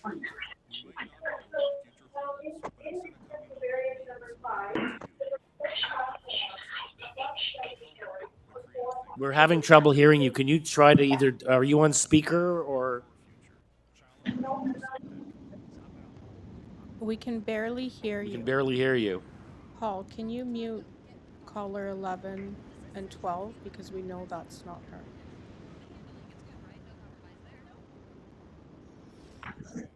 Ms. D'Alessandro, can you say something now?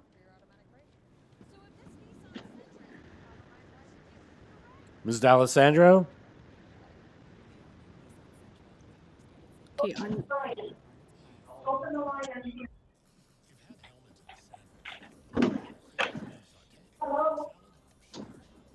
Hello?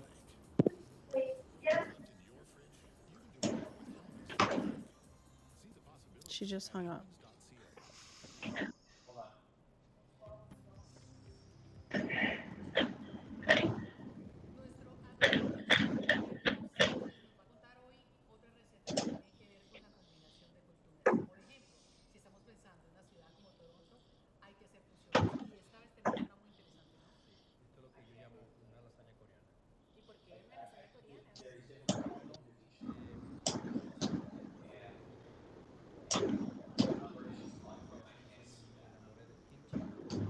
Okay, we're going to put this application on hold.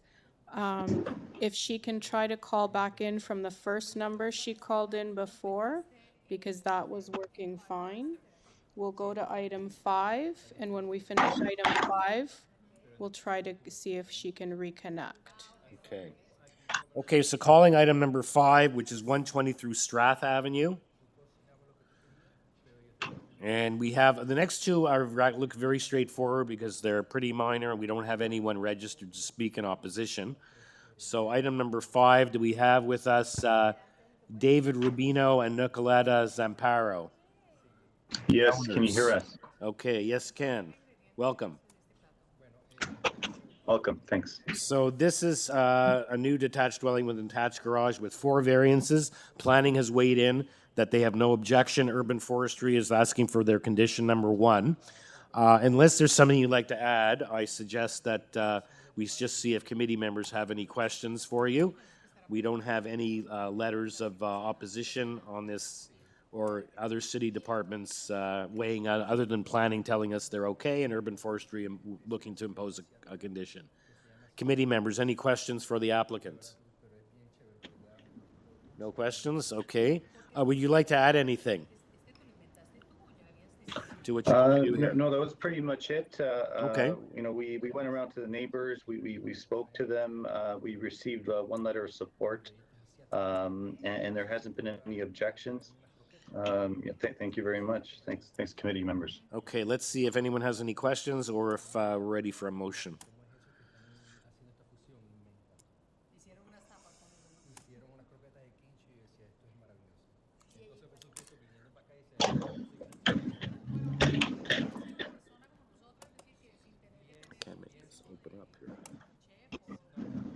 Okay, I have no questions, and I'd like to move a motion.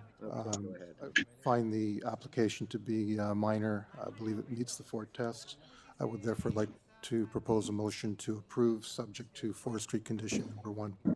Thank you, Mr. Merrick. Seconder for that. Mr. I'll second. That's it. All in favor? Okay, we have unanimous approval. Thank you very much. Thank you. Okay, item number 6, let's go quickly. Another, looks like very straightforward. The address is 7 Appleby Court. And we only have Peter Giordano, the agent, registered to speak on this application. Hello, I'm here. Mr. Giordano? Can you hear me? Yes, can you hear me? Yes, we can. Okay, so this is another detached dwelling with an attached garage. We have 9 variances. There's an issue about the top of bank, but it is less than the existing, so I believe they're okay. We have comments from Planning, Ravines, TRCA, who have no objections. We have support, position and support. We have a cover letter and an arborist report. And like I said, Mr. Giordano, would you like to add anything? No, I can give a brief description if you like, a brief presentation, but I'll leave that up to you. Yeah, committee members, would you like a presentation on this application other than what I just summarized?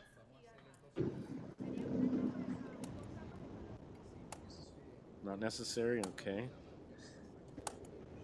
Yeah, so you're okay with the planning condition? Yes, absolutely.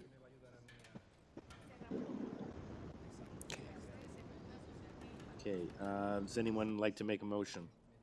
I have a question. Yes, Danny. Question of the applicant. Can you comment on the notice we received from forestry? You've seen the forestry report? Yes. Can you comment on that? Absolutely. We originally had a half-round driveway that came in on one side, went around the city tree, came back out on the other side. As a result of the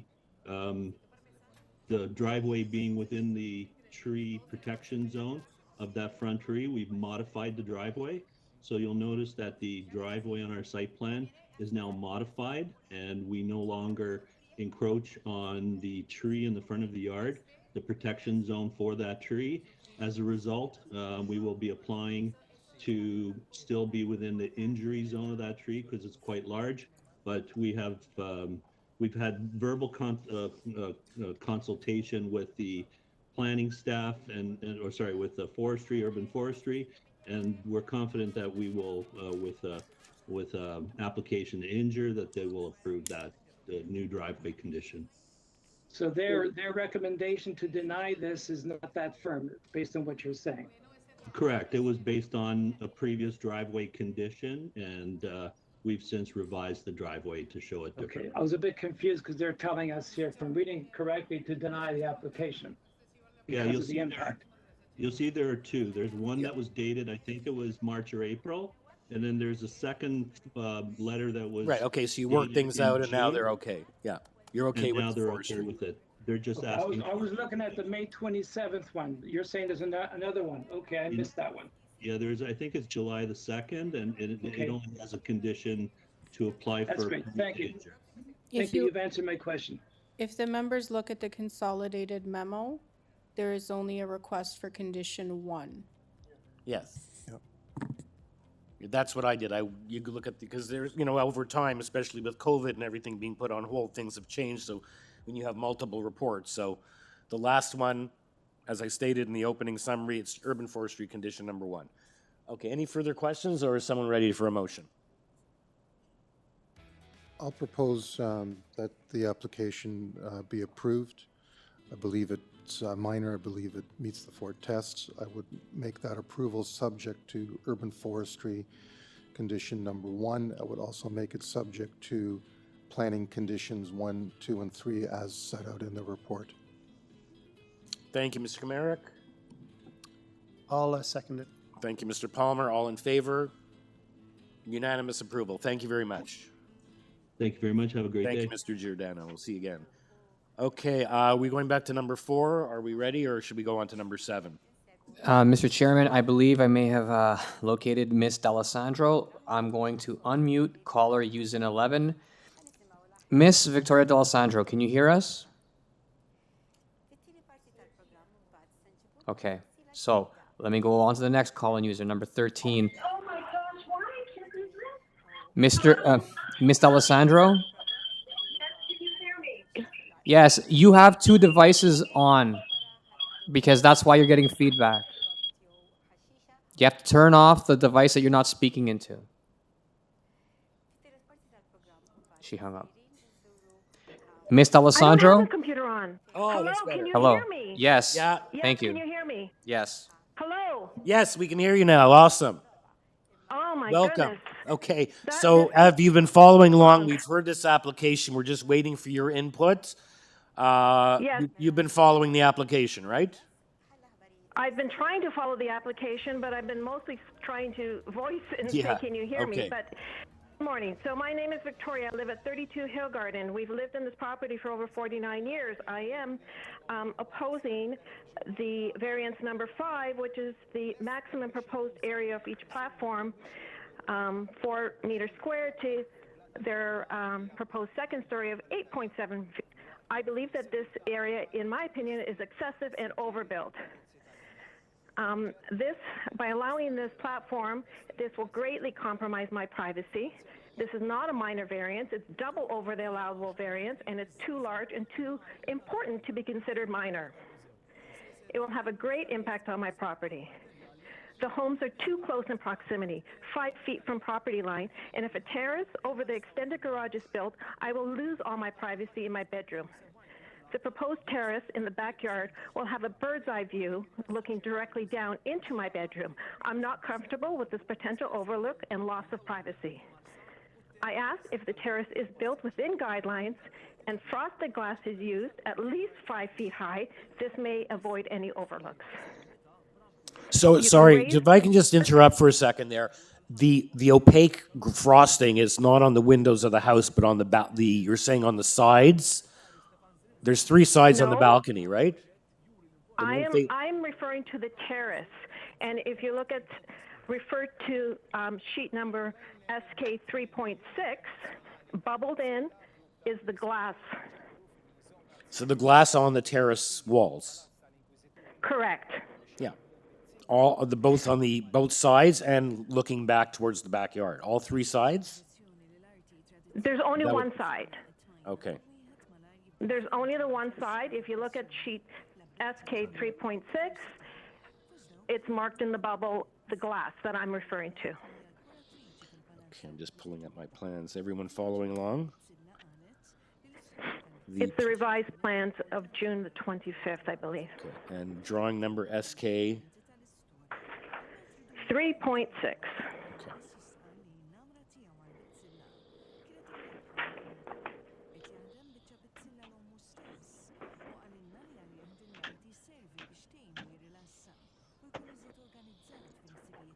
Has everyone got that? Okay.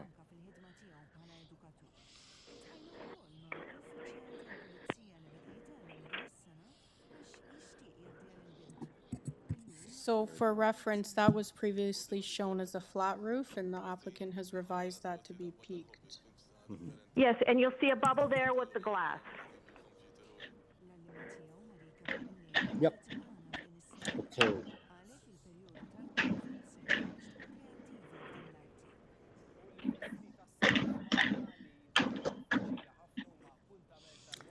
Okay, would you like to continue?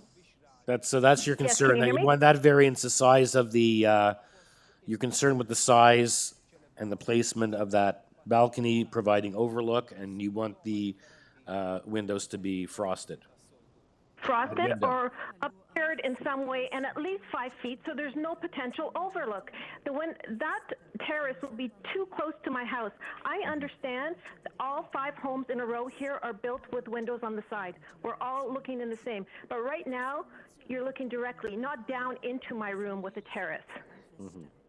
Putting a terrace there will look down into my bedroom, too close for comfort if you ask me. I'm not comfortable with a proposed terrace looking down into my bedroom. Okay. And it's way too big. It's over double. How is that minor? Okay.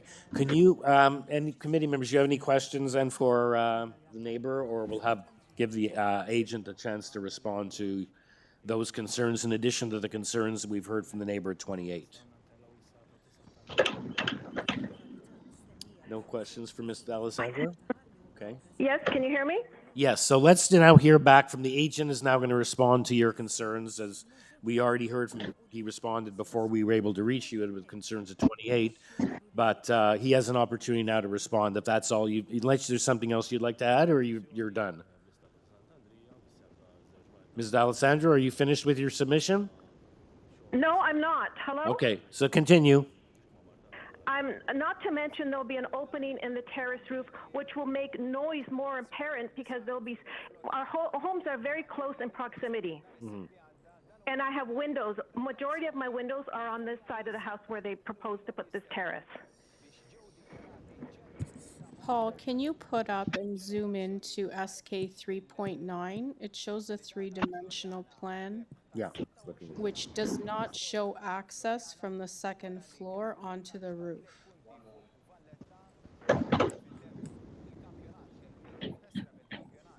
Okay, I've pulled that up.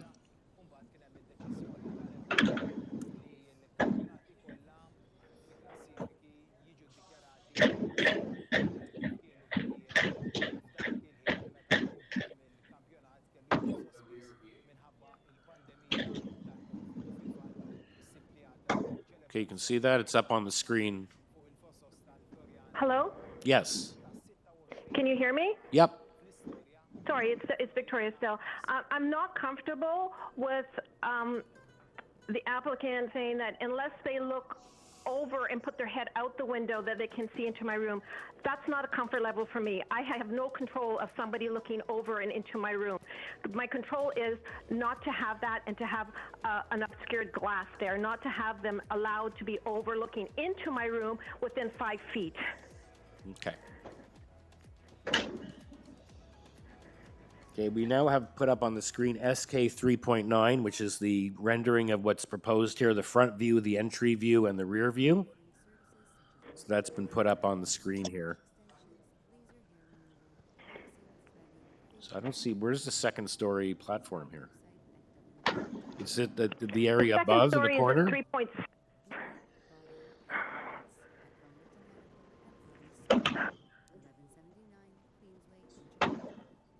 We're looking at the June 25th plans.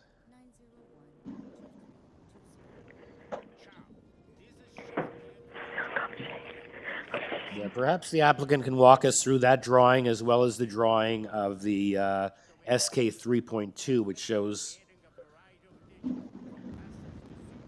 So it shows the. I'm just trying to see where it is. It's off a guest bedroom, then, right? It's not off the master or the primary bedroom. Okay. Having it off the stair landing makes it more possible that it could be used, for a congregation rather than off a bedroom where someone's just going out to have a coffee. Given that it's oversized, you have the green roof and you have the terrace. I see it's tucked away there. It's hard to see on the plan, but you can see it on the actual elevation plan. 3 point, as I just said, 3.2. So we'd like to have them walking through. So as I see here, 3.2. That's your concern, is with the terrace and then the green flat roof, which I guess someone could walk onto if they were so inclined. But there is, like I said, instead of having 2 people, you could have 4 people in the fact that it's little over double the size of what's permitted. The reason 4 square meters is specified, it makes it kind of too small for people to congregate other than to, let's say, have a coffee and not an area to have a party.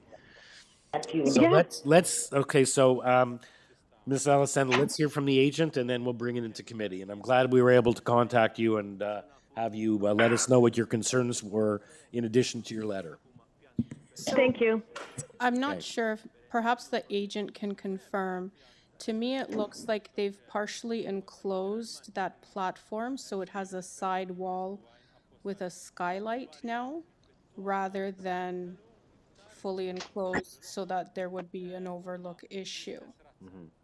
I'm not sure if there would be concern of that ever being enclosed in the future, because that would cause other variances, but that's something the committee could put a Yeah, condition. the trouble with enforcement of frosting glass is, is the issue of enforcement. If in future this owner or another owner decides to change that, how would that be enforced? Sorry, not frosting, not to enclose Right. terrace.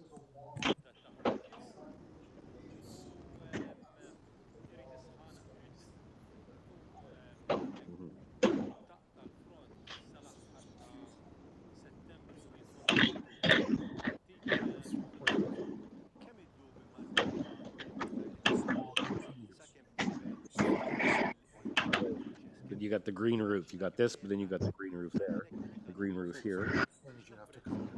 Yes, right. Michael, can I ask a question of the applicant when it's time?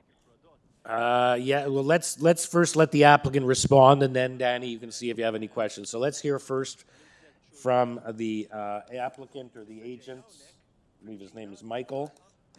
Michael Kruss. Can you respond to the concerns then of the neighbor at 28 with respect to Yes, of the course. terrace, and also the concerns that the committee members are now mentioning about as well, and just explaining the green roof situation and where the access point is here, and the issue of potential opening or closing it.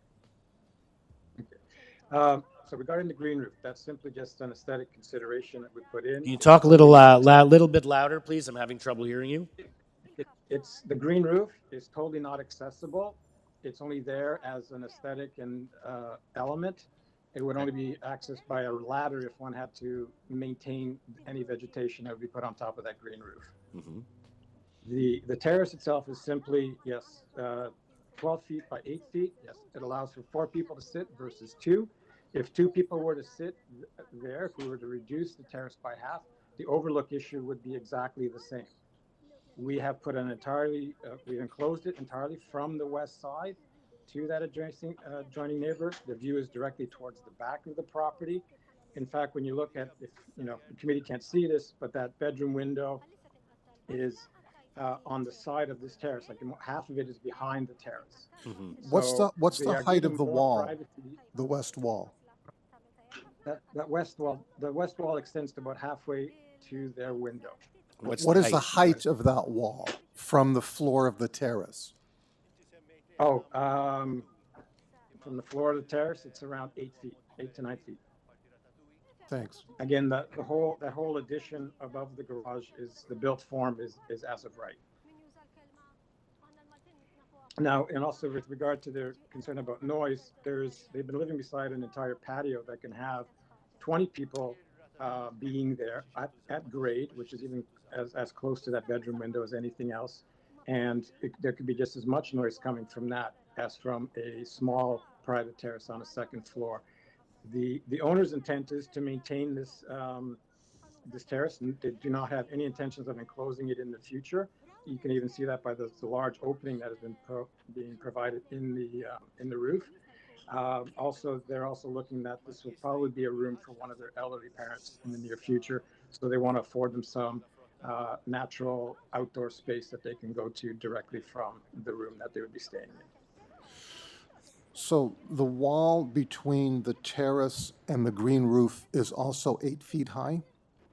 It's correct. It's full height. You would have, yeah, you cannot walk onto that green roof from that terrace Okay. in whatsoever. So you have a wall to the north at 8 feet, and you've got a wall to the west at 8 feet. Is that correct? Correct. And a roof as well, right? Partially, it's all roofed over. A roof. The terrace has got a roof. The terrace is roofed? The terrace is roofed except for a large open skylight. I see. Yeah. I guess that circle in the middle is where the skylight is? It was actually a dotted, the circle is a table, but It's a there's table. like a dashed line. I see a square dashed line just beyond that circular table. Yeah. And that gives you the outline of the opening in the roof. It's to get us natural light into that guest room and in fact into the stairwell of the house. Mm-hmm. Can I weigh in at a certain point? Yeah, okay, you ready for a question of the agent? I think you've already asked them on the other ones. Now we're with 28, so we're back. We've done this one twice. So, okay, question from Mr. Bellissimo. Can you put on the drawing SK 3.8? I think I finally understood it. It's a bit confusing because the floor level does not project in your drawing.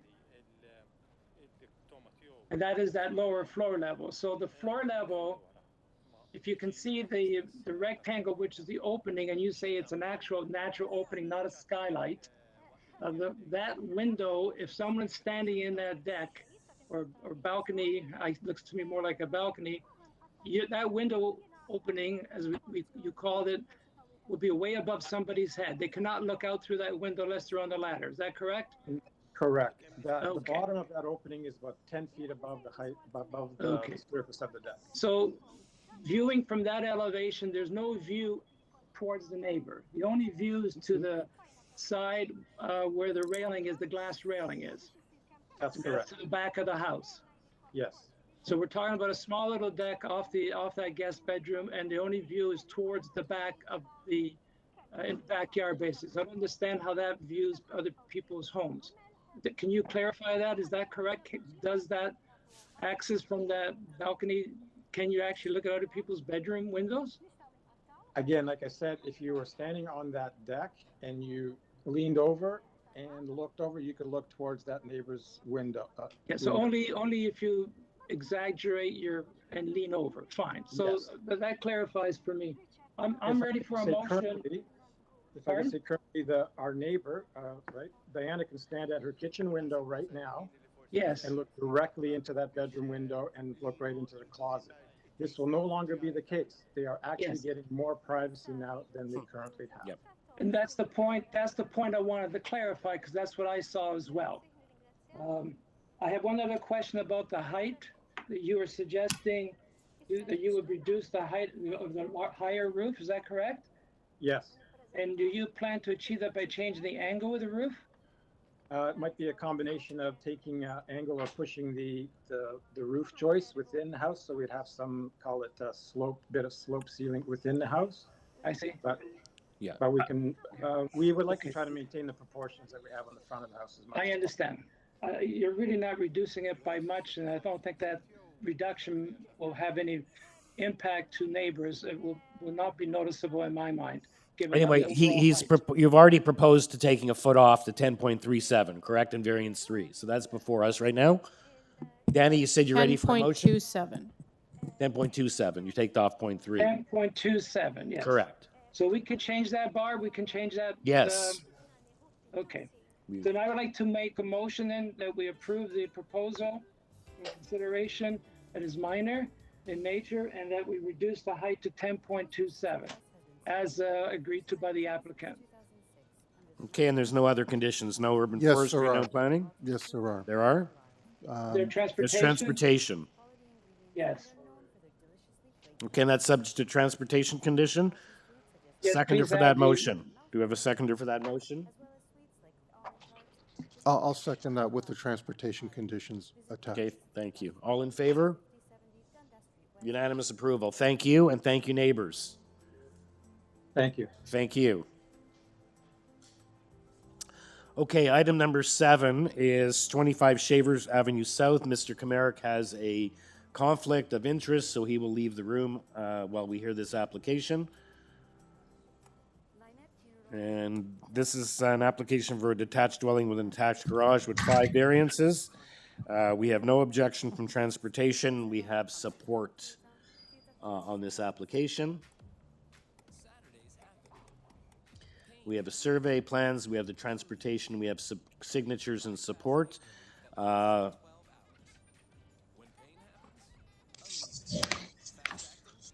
And who do we have with us on this? We have Lindsay Bruce, the agent. And as well... Lindsay Bruce and Joel Tanner. Is Lindsay Bruce the agent? Lindsay Bruce is the agent, and it's also Joel Tanner, both from the Office of Simple Design Studio. Okay, welcome. And also with us, we have Richard Lindsay, the neighbor from 23. So please remember to pre-register because otherwise we don't have your information. So can you state your name? Joel, Joel, last name Tanner, Tanner. Thank you. Okay. So, pretty straightforward application in terms of what you want. We do have a neighbor here with us. And transportation has no objection. That's all we have on this, as well as the support. So, with your permission, Mr. Tanner, perhaps we can hear from the neighbor, and then you can respond to those concerns. Yep, most definitely. Okay, because it's pretty clear what we know. You have 5 variances. It's very clear what you want to do here. Is Richard Lindsay here? Yes, I am. Thank you. Can you hear me? Yes. Can we know Okay. what your concerns are with this application? You live right Okay. next door, correct? That's correct. Okay. Thank you. Didn't hear that. We can't hear you. Okay, I'm going to talk a little bit about the correction of the application first. You're still cutting out. You have to speak directly into your device and make sure nothing I'm else trying is to. on. Okay. The main concern I have is with the height. I've done a little work with the angle of solar light through the ASON website and determined the angle of sunlight from roof line being at both the building code height and at the variance height. And then I used another website from CalCat Tool that gives you a height indication. And I calculated the mean height of the window I have on the south side. And it happens to be where we grow herbs and prepare meals. So for the code height, 6.5 meters, sunshine would begin at the window. Sorry, you keep fading away and cutting out. I'm talking as close as I can to my machine. Okay, so sir, your concern is the height. The height variance for a flat roof permitted is 6.5, and they're proposing a flat roof height of 7.63, correct? So you're indicating that 1 meter approximately variance in height has impacts on your sunlight? Is that what you're saying? It does, as far as the number of days for them, the mean height above ground, keep sunlight. Yes, sir. You keep, as the Secretary Treasurer was saying, you keep fading in and out. Are you using a speakerphone, or how are you? No, I'm using a laptop. The laptop seems to have a problem. Okay, you can hear you now. Just repeat again what I said. So, what other than the sunlight issue? What's the concern with the height? The days of sunlight that reaches the mean height of my kitchen window at code is 235 days from start or 12.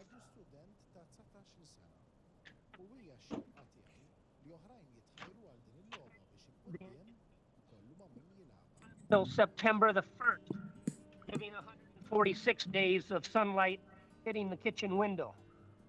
That's a 38% reduction in sunlight. Sir, you faded away. Can you stay as close to your device as possible and speak as close to the microphone as you can? Okay, what part could you not hear? Like the number Right of days? now I can hear you, so please stay that close and just repeat the last comment you made. Yeah, the last comment when you mentioned the number of days, there's a reduced number of days that will reach your kitchen window due to this 1 meter approximate that you've been able to determine that this extra 1 meter in height and the flat roof height is going to impact on the sunlight reaching your kitchen window. And you didn't say how many days. You said 244 days, and then we lost you or something. It's 235 days at the code height, 146 days at the variance height, which is 38% reduction. Okay, and I don't know how you were able to figure that out, but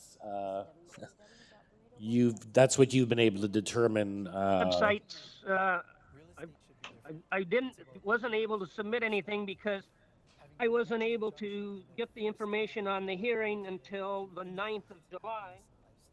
Okay, sir, is that pursuant to did someone do a shadow study to determine that? Yes.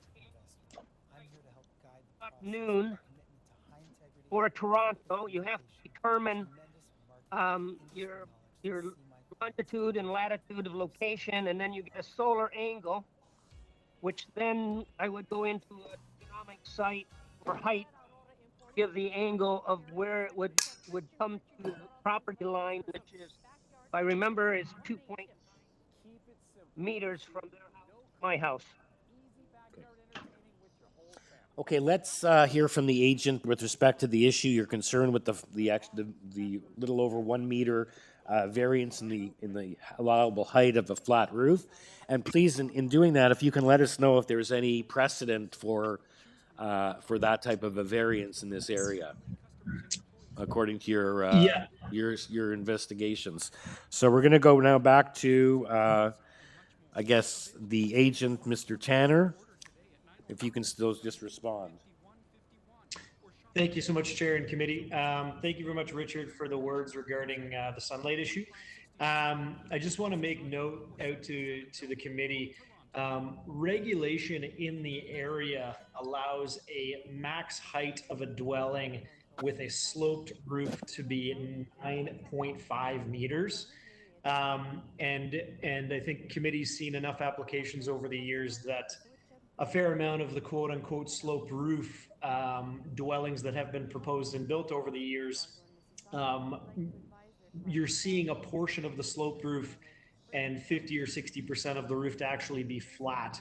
And so if we were to take that design approach on this particular dwelling, we'd actually be more significantly hampering the sunlight coming into that window without the need for a height variance. So for us, coming into the equation and asking for a variance on the height with a flat roof dwelling going from 6.5 upwards to 7.63, we still feel that we're in keeping with the neighborhood, the development of the neighborhood, and what's actually allowed on a slope roof dwelling. I also want to note 2 past projects that we've built in the area. One being just north at 82 Charleston Road, the other one being at 85 Mervyn Ave, both of which passed through Committee of Adjustment with height variances and are currently constructed and being lived in within that 7.63 range. So we use that as a target margin for us from an architectural design standpoint. We don't want to significantly hamper the streetscape. As a design firm, we're very passionate designers and we don't want to ruin streetscape. So we always push our clients to be very realistic with our proposals into the committee. And we do feel that because transportation has come back without any concerns, planning and forestry have come back with no concerns, and because we have a signed letter of support from 8 neighbors, we do feel that we are in keeping with the neighborhood, with the transition. And as much as I do appreciate Richard's comments regarding the sunlight impact, in my opinion, whether we're putting up this dwelling as designed today or a home that is in keeping with even a flat roof at 6.5 meters or a slope roof at 9.5, we're going to be impacting that window no matter what, unfortunately, going from a single story dwelling to a double story dwelling, which is allowed per the zoning bylaw regs. Okay, thank you, Mr. Tanner. And have this before me. I was just looking at this petition in support from 28, 24, 27, 26, 20, another signature from 24, and then also 29, and then 31 Greenfield, which I assume may be in the rear. So you do have some support, and we've heard your explanation that the impact of a flat roof with a meter is no less or perhaps less than a slope roof that could be built as of right. So having said that, let's see if there's any further questions for either you or the neighbor from committee members, or whether someone's ready for a motion. Question? Mr. Bellissimo, yes. Question? Question of the applicant. Can you look at your front elevation? Most definitely.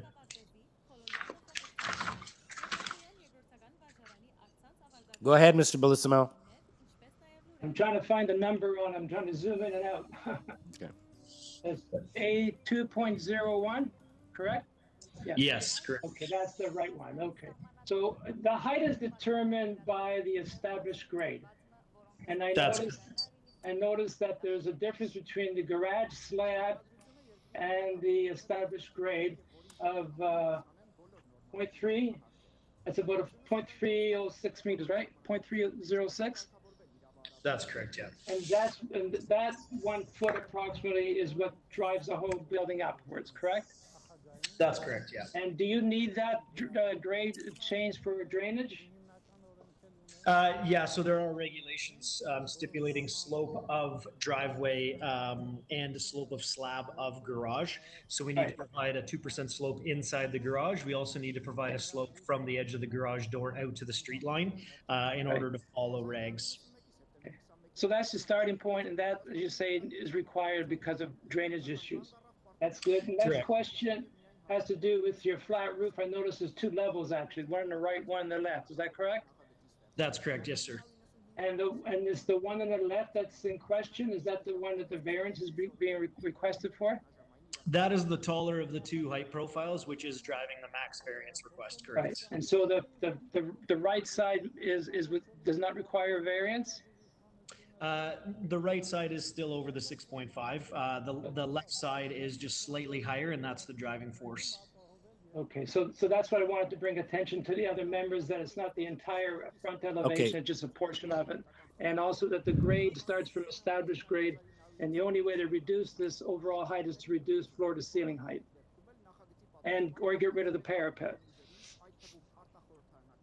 That's correct, which in turn modifies architecture. Yeah, it seems to me the parapet is an architectural feature. As you say, it has ACM paneling. That's correct, yes. So that's an architectural feature without it sort of loses its hat. Good. Correct, yes, sir. Well, I don't know if there's any other questions. If not, I'd like to make a motion. Go ahead. I'd like to move that this application I view as minor in nature, and the architect has gone to great extent to try to deal with the natural landscaping of the terrain, and has tried to come up with an architectural feature which is perhaps important to the building, and that's what impacts on the overall height at the front in particular. So I'd like to move that we approve these minor variances. I don't believe there are any conditions, are there? Yes, no, there is no conditions, but perhaps, Mr. Bellissimo, given what you've just gone through with the applicant, perhaps given that the flat roof is at different heights, would this not be a situation where it may be beneficial to tie it to one of the plans so that they don't make the other side up at the extra the meter height? Which the applicant said it's a little lower. Would that applicant- be an appropriate situation to add that as a Can condition? I ask the applicant if he's comfortable with that? That is to tie the elevation so you cannot change it? We're completely comfortable with that, yes. Okay, so it won't even be substantially in accordance with, say, in accordance with the elevations. In one plan in particular? No, I just like to leave it as the elevations are. The architectural design is quite firm, and it's easy to see by scale. So I'm fairly comfortable with as presented in the elevations. Okay. Which is what the height issue is about. Okay, thank you. I'll amend that to include the elevations as presented in the application. Okay, do we have a seconder for that motion? Okay, I will second that. Okay, you have unanimous approval. Thank you. Motion passes unanimously. Thank you. Okay, our next application is item number 8. 126 Lake Crescent. And on this application, we have a number of people registered. If you can bear with me, we have Darko Poletto, the agent, and we have the neighbors. Looks like the addresses of all the other people are at Lake Crescent. Morteza Davari, Sean Shang, and Tom Robick. Are those all applicants?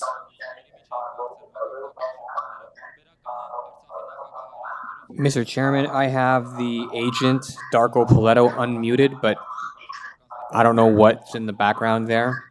I can try moving on to the designer, who is Morteza Davari. So I'm going to put Mr. Poletto on mute, and I'm going to move on to Morteza Davari. Hello? Hello, can you hear me? Yes.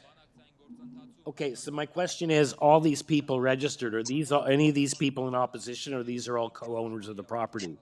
Because it shows that all three of these speakers, other than the agent, the address says it's 126 Lake. Am I correct? I do see. Yes, actually, I'm a designer of the project. Well, we're going to only have one person speaking on behalf of the applicant, correct? We have a letter from Henry Sinira, but he's a neighbor. So my question, going back again, Morteza Davari, Sean Shang, and Tom Robick, are they all with the property? Are they all with the ownership group or the team, the design or planning team? Is there anyone in opposition other than the letter we have from the neighbor at 119 Lake? Paul, can you advise? Mr. Chairman, yeah, I can go to Sean Shang and ask him directly, or you can ask him. Mr. Shang, you're unmuted. Hello? Yes, I'm with the designer, so I'm with the properties. Okay, so he's with, and then Mr. Tom Robick is no longer online anyway, so. Okay, so we don't have anyone speaking. We just need a brief presentation then from the. Who's speaking on this application? Is that Mr. Poletto? I'm going to try to unmute Mr. Poletto one more time. Yes, sir. Mr. Poletto? Hello, Mr. Poletto? Yes, can you hear me? Yes. Can you turn off the radio in your background, please? Or the TV, whatever that is. Are you watching the YouTube stream? Because all of your other devices or streams have to be off for us to hear you. Or maybe he's not going to speak. Who's the one speaking? Okay, let's just go with the agent, Mr. Davari.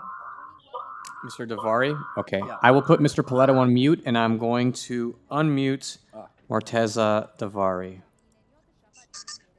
Hello, can you hear me? Excellent, for sure. So you're going to be the speaker on behalf of the group or the team that are with us today virtually. We have an application for a new duplex dwelling. There are 3 variances. We have urban forest requesting conditions 1, 2, and 3. We have the neighbor at 119 opposed in a letter with no reasons given, just they're opposed. So can you just tell us, so you have 3 variances here. The frontage is different for a duplex dwelling. You're a little bit deficient. You have a parking spot in the front yard, and you're deficient one parking spot. Is that correct? Yes, that's correct. Okay, committee members, do you feel you need a presentation on this application? Okay, do you have any questions for the applicant? Mr. Bellissimo, any questions for the applicant? I guess I can ask a quick question. The parking requirement, this is for a duplex, is that correct? That's correct. And yet they require 3 spaces? Or am I reading it correctly? No, just 2 spaces. Two, right? Okay, Yes. so just the one. So you're providing one in a garage and one outside in front of the garage in tandem order. Yes, that's right. And what's presently on this site? That there's no drawings of the existing condition.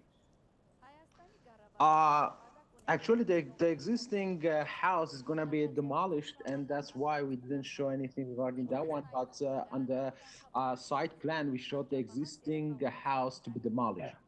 It is a single-story bungalow? Yes, that's correct. Okay, thank you. Okay, is someone ready for a motion? We have urban forestry requesting conditions 1, 2, and 3. According to.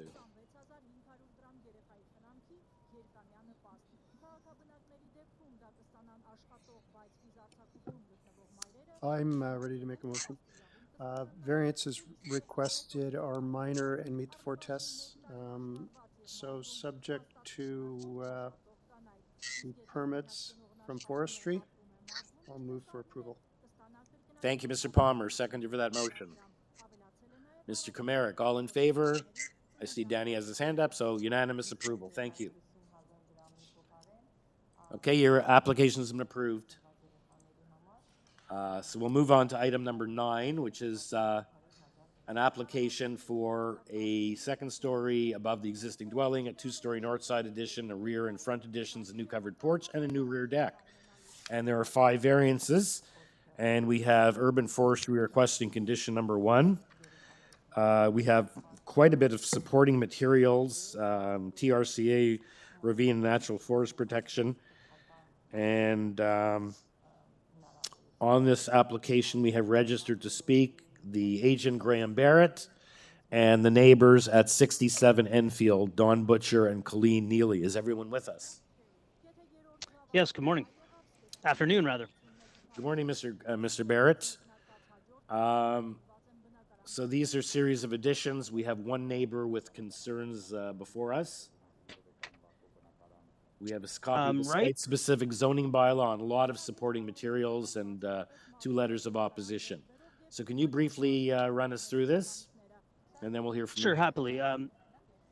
As you said, my name is Graham Barrett. I'm the agent for the owners of 65 Enfield, requesting 5 minor variances from the zoning bylaw in order to permit construction of a new ground floor and 2nd-story additions. This will provide some additional living space for the owner and their family while remaining a tasteful and reasonable single-family dwelling. It's essentially converting a bungalow into a 2-story home with a single-car garage. I'm of the opinion that the variances are quite minor, and this proposal passes the 4 tests as set out by Section 45, Subsection 1 of the Planning Act. This proposal is quite suitable for the development and use of the land. It is in keeping with the intent of the zoning bylaw and the official plan. I personally dropped letters to 10 homes on the street offering to chat if any neighbors had any concerns.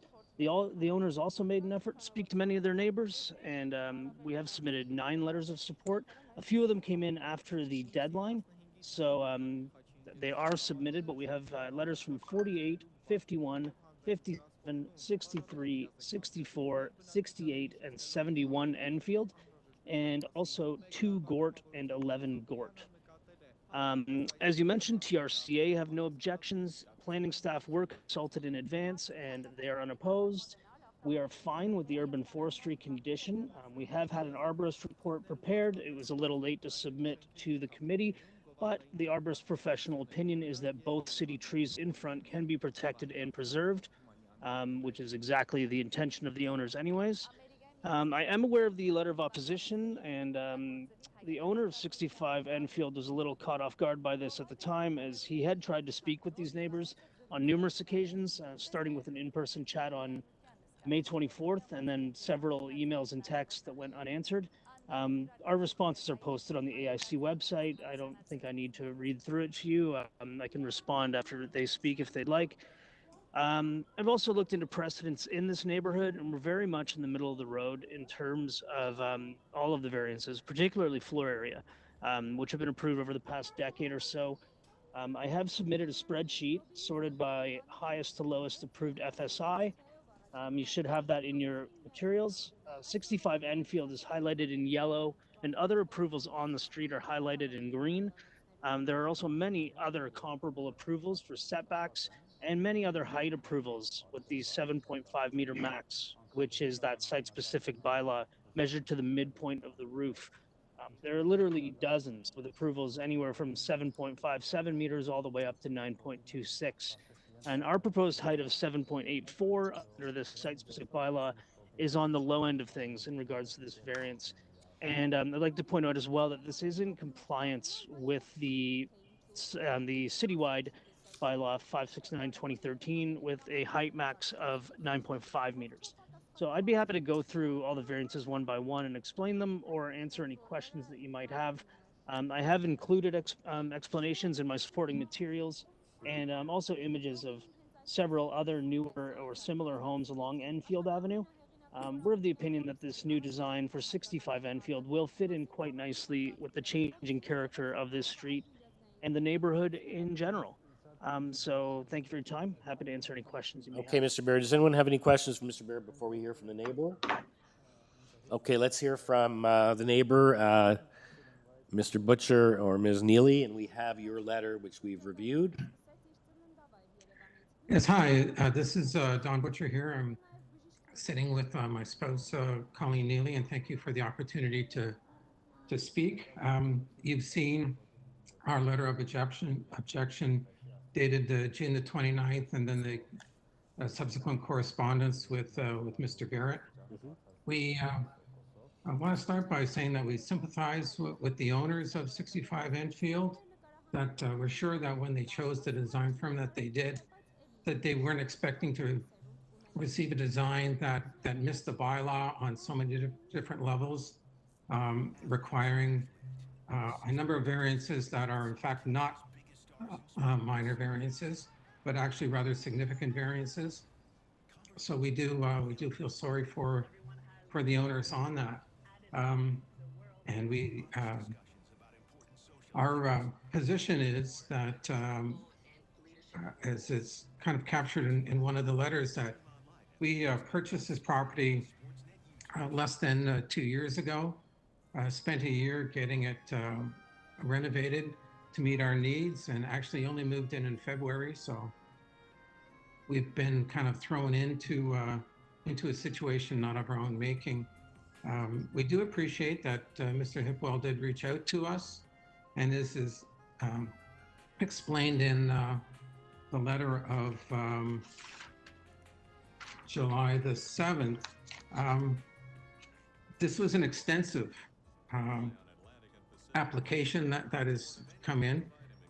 Needed a considerable amount of research and work.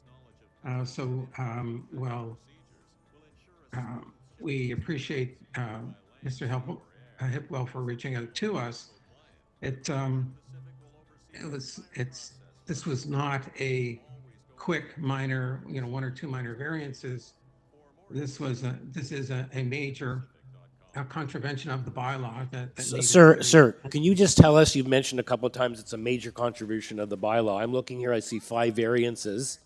Which are the variances you think are glaring ones that are too big? I see the main one is the floor space index going from 0.45 to 0.54, from 222 square meters to 268. The other is the front lot line, the setback, which is probably the existing because this is just a new build. This is they're adding additions. There's a small height variance of about less than a foot. So I'm just wondering where's the major impact on you, and how is the excellent question. Variance 1, 21 percent exceeding the bylaw by 21%. Yeah, sorry, we don't, you don't, if you start getting with numeric, don't do the math. It's a question of the impact. Okay. And then, obviously, I don't know if you've researched what other approvals in the area, that's why there's a committee of adjustment, because people want more than 0.45.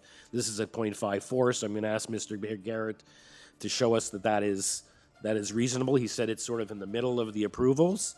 So I'm just trying to get from you, and you said you've done research, where this is, you said these are very large variances. So I just wanted to get some idea from you what the impact is on you and what you say is large. I take it your house is a bungalow, correct?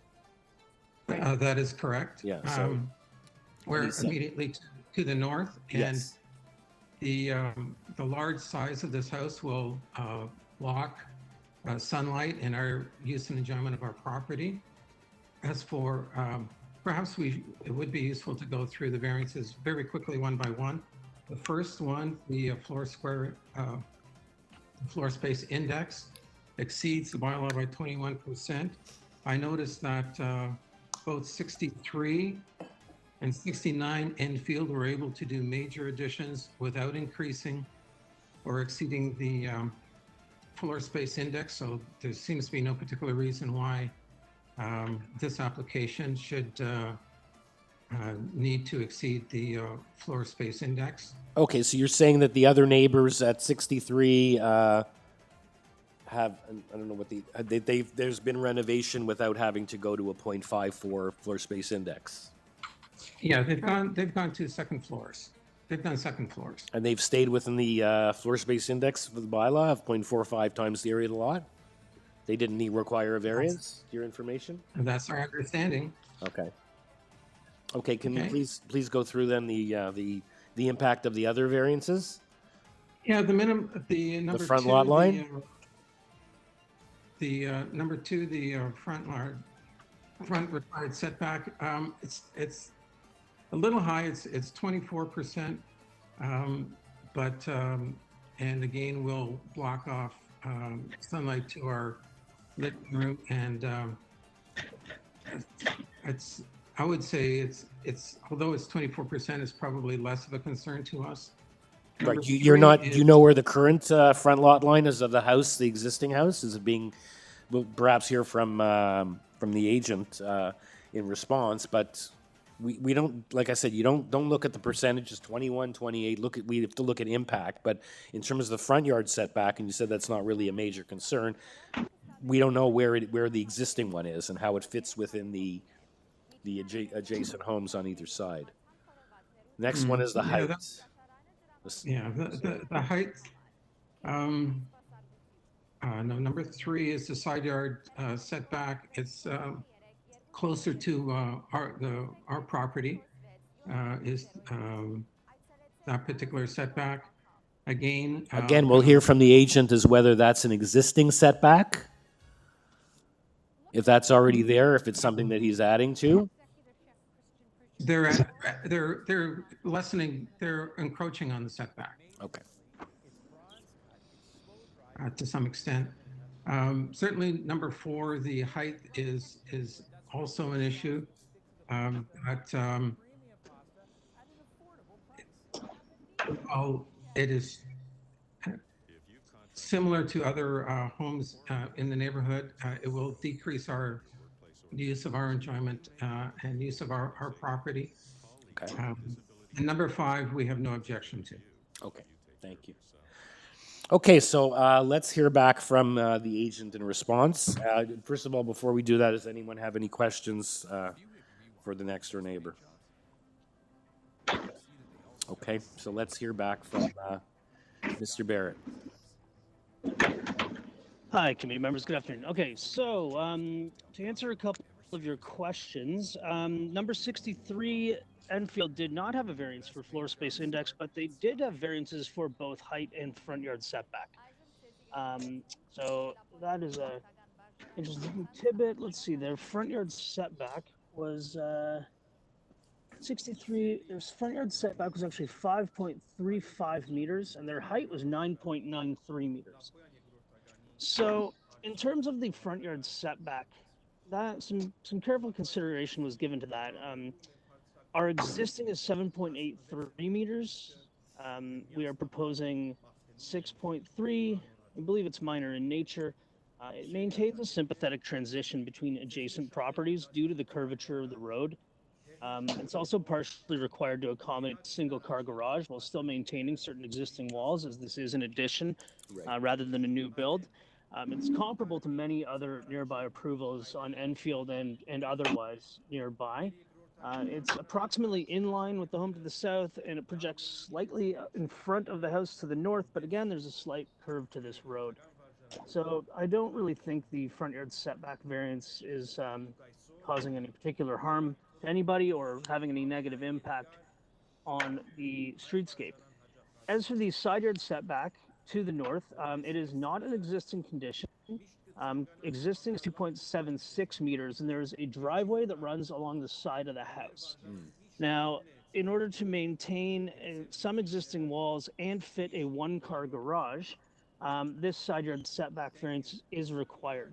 Now, if you look in the supporting materials that I've submitted, on page 3, under variance number 3, there is a cutout from the site plan where you can see that the proposed side yard setback of 0.94 meters is only one small corner along this wall.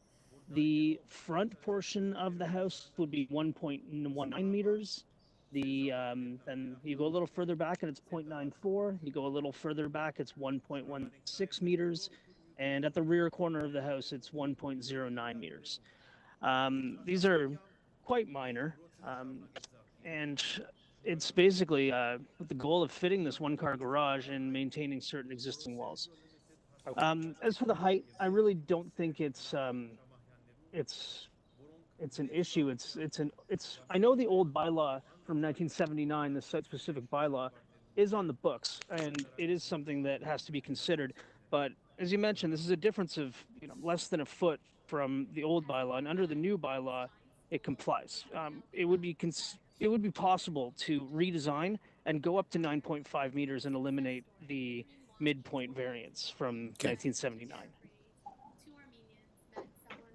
Okay, and we have your study and your letter of showing how the forest space indexes fit in. So what I'm hearing from you is some of these variances are occasioned by the fact that it's not a new build, it's additions, and you're trying to fit in a one-car garage, dealing with existing conditions and existing walls. And if you could have avoided those if you had this had been a new build, but it's not. This is true, and the owner has considered a new build, but it is quite a bit costlier. Yes. Possibly messier, and in these strange times, anything that works to save a few bucks is helpful to any young family. Of course. Okay, so any questions either from Mr. Barrett or Mr. Butcher, or are we ready for a motion? And remember, we have some conditions on this. Urban forest. Question. Yes, Mr. Bellissimo, question for who? The applicant. Okay. Can you put up the second floor plan drawing? I don't have the ability to do that. Can staff put that up? Okay, you don't have it to put up. Okay. Staff should be able to. Okay. Is that possible, or if not, I'll just address it. I think everyone else can look at the second floor plan. Yep. That's it. So I'll tell you what I like about this plan is that the larger house to the lower side of the plan, and that the smaller house to the top part of the plan, and that you sensitively made that front wall jog back towards the smaller home, and I think you did the same on the side setback. You made a jog back as well. So I congratulate you, because I think it's a very sensitive design given the nature of a lot of homes in this area, which are of the certain character like this. And also by doing that, you've created multiple layers of roof lines, which takes away from the huge massing and the GFA that we see here. So I'm ready for a motion if there are no other questions by the other members. Okay, anyone else have any other questions, or we'll have a motion by Mr. Bellissimo? Okay, go ahead. So I move that the application variance to be approved, that they're minor in nature. Are there any conditions here? Urban Forestry 1. urban forestry and add forestry condition. Yep. Okay, thank you. So, and there's no conditions from Ravines and TRCA or anything, so. Not that I could see. Okay, so do you have a seconder for that motion for approval of the application? Mr. Kamarick seconds. All in favor? You have unanimous approval. Thank you, Mr. Barrett, and thank you, Mr. Butcher. Thank you very much. Have a good day. Thank you. Okay, we'll move on then to item number 10, which is 1 Burrard Road.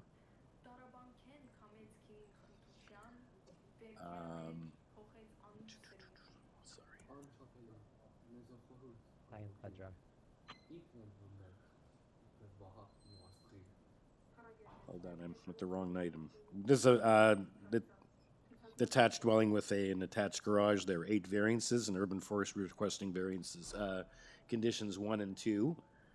And I'm just trying to get this application up. Okay.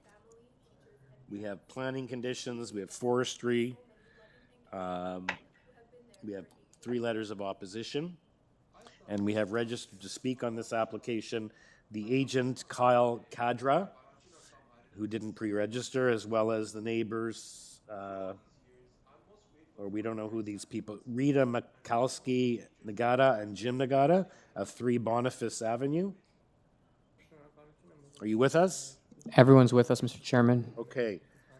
So the Nagatas are in opposition? I don't know. I didn't ask them that when I sound checked. Okay. Right now, they're on mute. I only have the agent unmuted. Okay. Just saying, we do have 3. So, Mr. Kadra. Kyle Kadra? Yes, Mr. I hope it.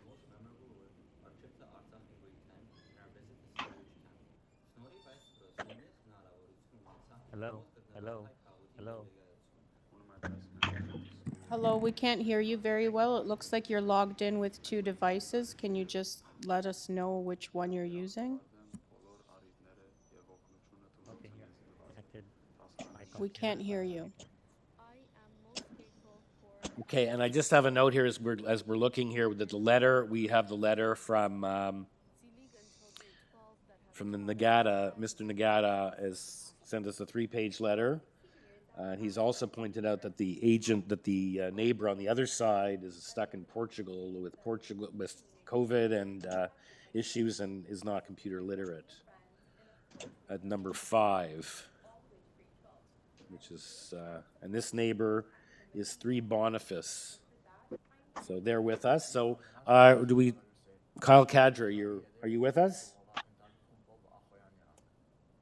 He's muted, Paul. Mr. Kadra?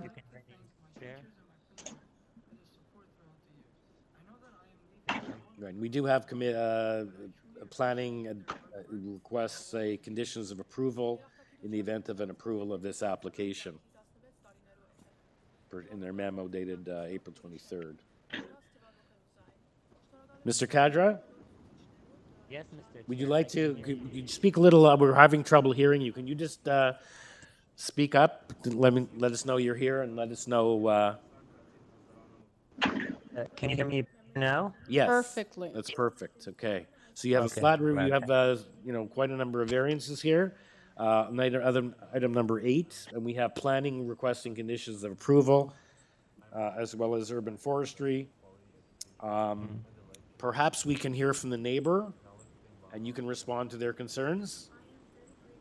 Absolutely, Mr. Chair. Okay. Mr. Nagata, are you there? Hello. Do we need a presentation?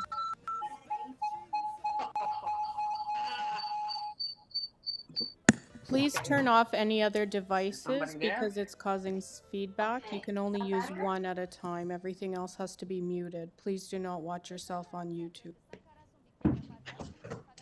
You have to turn off the YouTube because we're getting feedback.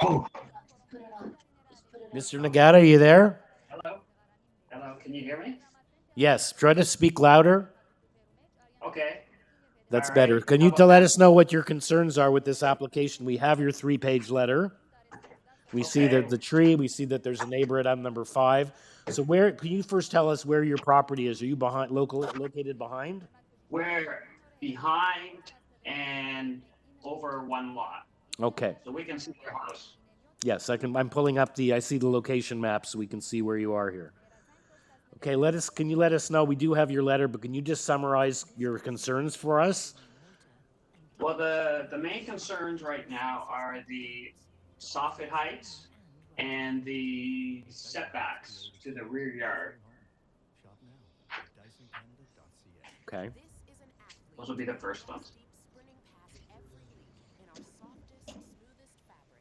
When you mentioned about the tree, I guess dealing with urban forestry is involved with this application.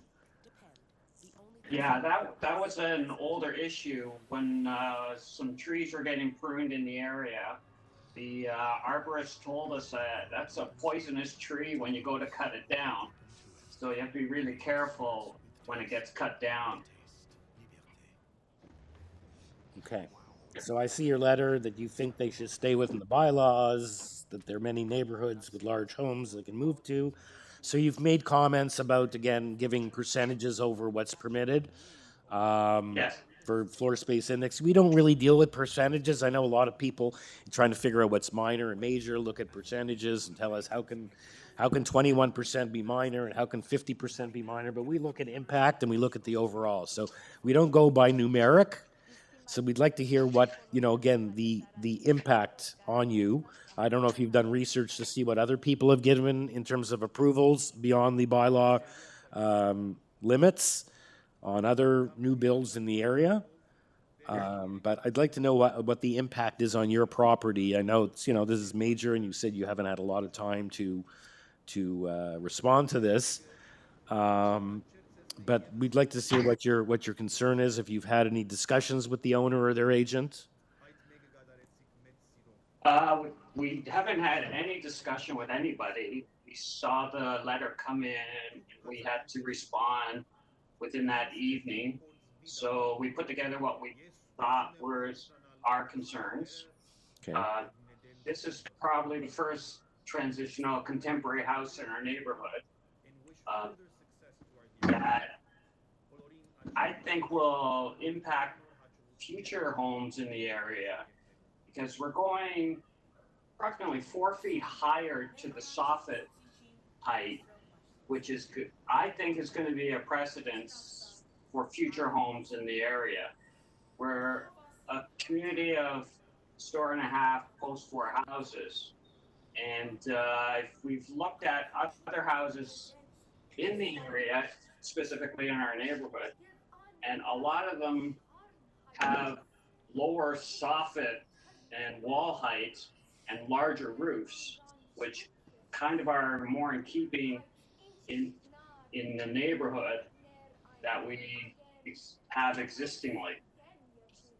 I know the contemporary house is a new look, but I'm finding maybe they're going to get taller and taller and taller, because if this one gets 4 feet over, then the next one is going to go another foot Okay, over, so and all we that's can deal with another is this foot over. application for us. As you mentioned, it's 7 feet 6.5 meters is permitted. They're at 7.86. So they're like 1.1 meters, about 4 feet over.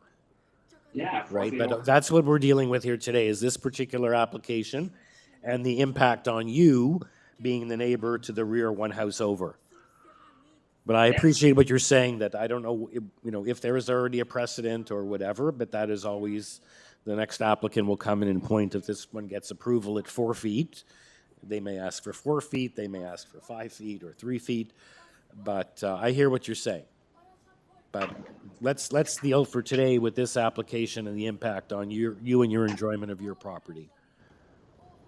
It just becomes a bigger building, which doesn't have to be that big. Okay. By the bylaws. Or higher. So you mentioned something about, I'd like them maybe to respond, what the ceiling heights are, the internal ceiling heights to occasion this 4 foot variance. Are they going for 11-foot ceilings, or, what are they going, as you say, why can't they be more driven specifically by the ceiling heights and the height of the ground floor off of grade, which is another variance, if all that was to be brought down, dig deeper, you could have the enjoyment of your high ceilings, yet stay within the bylaw or closer to the bylaw. You're saying making the basement a little bit deeper and starting from there. Yeah, So because let's hear they from the, already have an 8-foot, 10-inch high basement, 42-inch high windows in their basement, which is the same as window heights I have on my ground floor. Okay, so we'll hear from the agent in response to that. We'll have them touch on that. So what are the other impacts, or is the main issue the height? That's the main issue, and the big window on the rear of the house with the balcony. Looking onto the two properties, two or three properties. Okay, Mr. Nagatis, and we do have your letter, which we've read. So perhaps let's go back to Mr. Cadra to respond to your comments. And then we'll see if, first of all, the committee members, you have any questions for Mr. Cadra? Sorry, Mr. Nagata. No? Okay, so let's hear from, with your permission, sir, if you're finished, let's hear back from the agent to respond to your concerns. Is that all right? Mr. Nagata? Yes, hello. Okay, can we go and hear what the, go back to the agent now? You finished your submissions? Yeah, and I think he's already given us a letter regarding some of the other issues. Yes. About semi-permeable driveway and stuff like that. I only want to make sure the big window off the rear, is that a window, a door, sliding door maybe? And that the balcony doesn't extend and use the whole rooftop of the garage. Okay, so perhaps we can hear from him in response. Okay. Okay, let's go back to Mr. Cadra then. So, sir, can you give us a rebuttal or just respond to the issues that have been raised by the neighbor? And as well, you have a copy of his letter, which I see you have written as well. Thanks, Mr. Chair.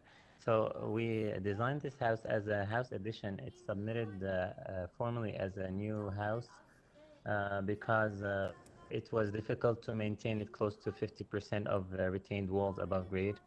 So we didn't want to fall into that pit of going through committee again. So we did apply formally for it as a house. But as you see from the drawings, we have incorporated all the existing layouts.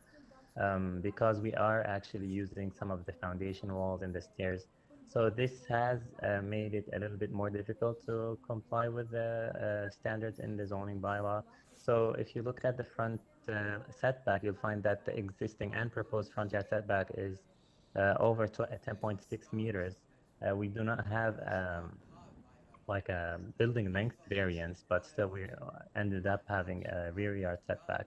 I think that the most concerning aspect from Mr. Nagata is the soffit height. Yeah.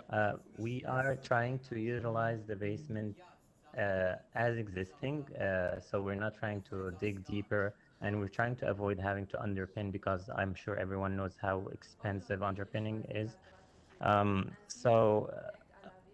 In terms of soffit heights, we are not proposing that much of a substantial ceiling height, but I can, like, if it satisfies Mr. Nagata, I think we can reduce 10 inches from the soffit heights and the overall building heights to give them more peace of mind. Although we did give a lot of careful consideration when we designed this house and made sure that we're designing in keeping with the surrounding new houses in the area.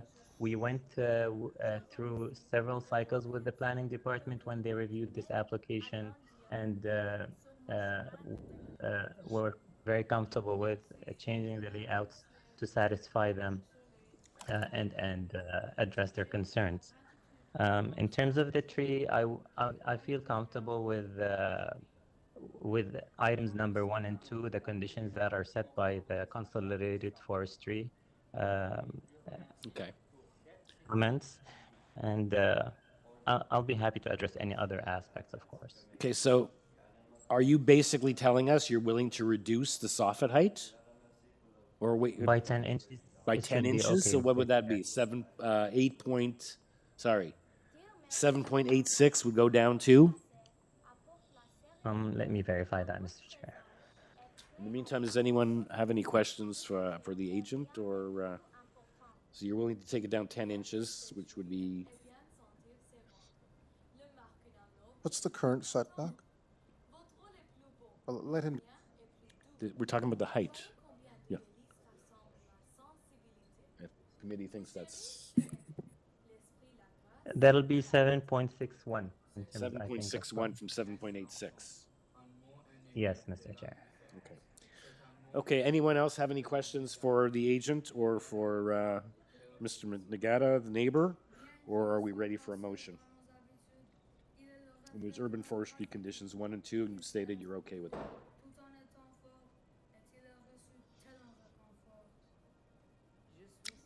And no follow-up questions, or you don't have a question, Mr. Bellissimo? Chairman, Mr. Bellissimo is calling me on my cell. He might have a connection issue. I see. We see him on the screen. Mr. Bellissimo? He doesn't seem to.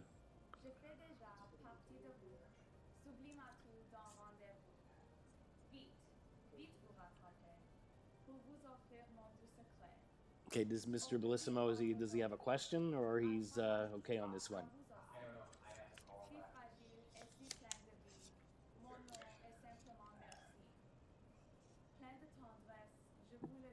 We can't hear you, Danny.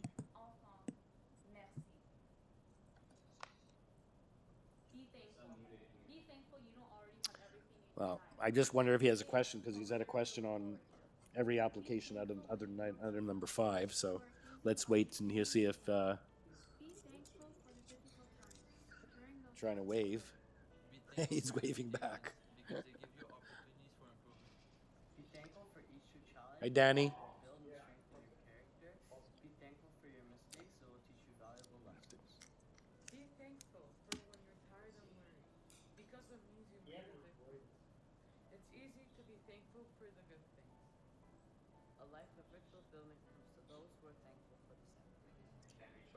Okay. Anyway, we have quorum here. He's been present for the application, whether he has a question or not. And someone else ready to make a motion on this? Okay. And 7.61 has been, the agent has offered that as a compromise on variance number 4. And we have urban forestry conditions 1 and 2. 3, variance 3. Sorry, my mistake. Variance 3. 7.61.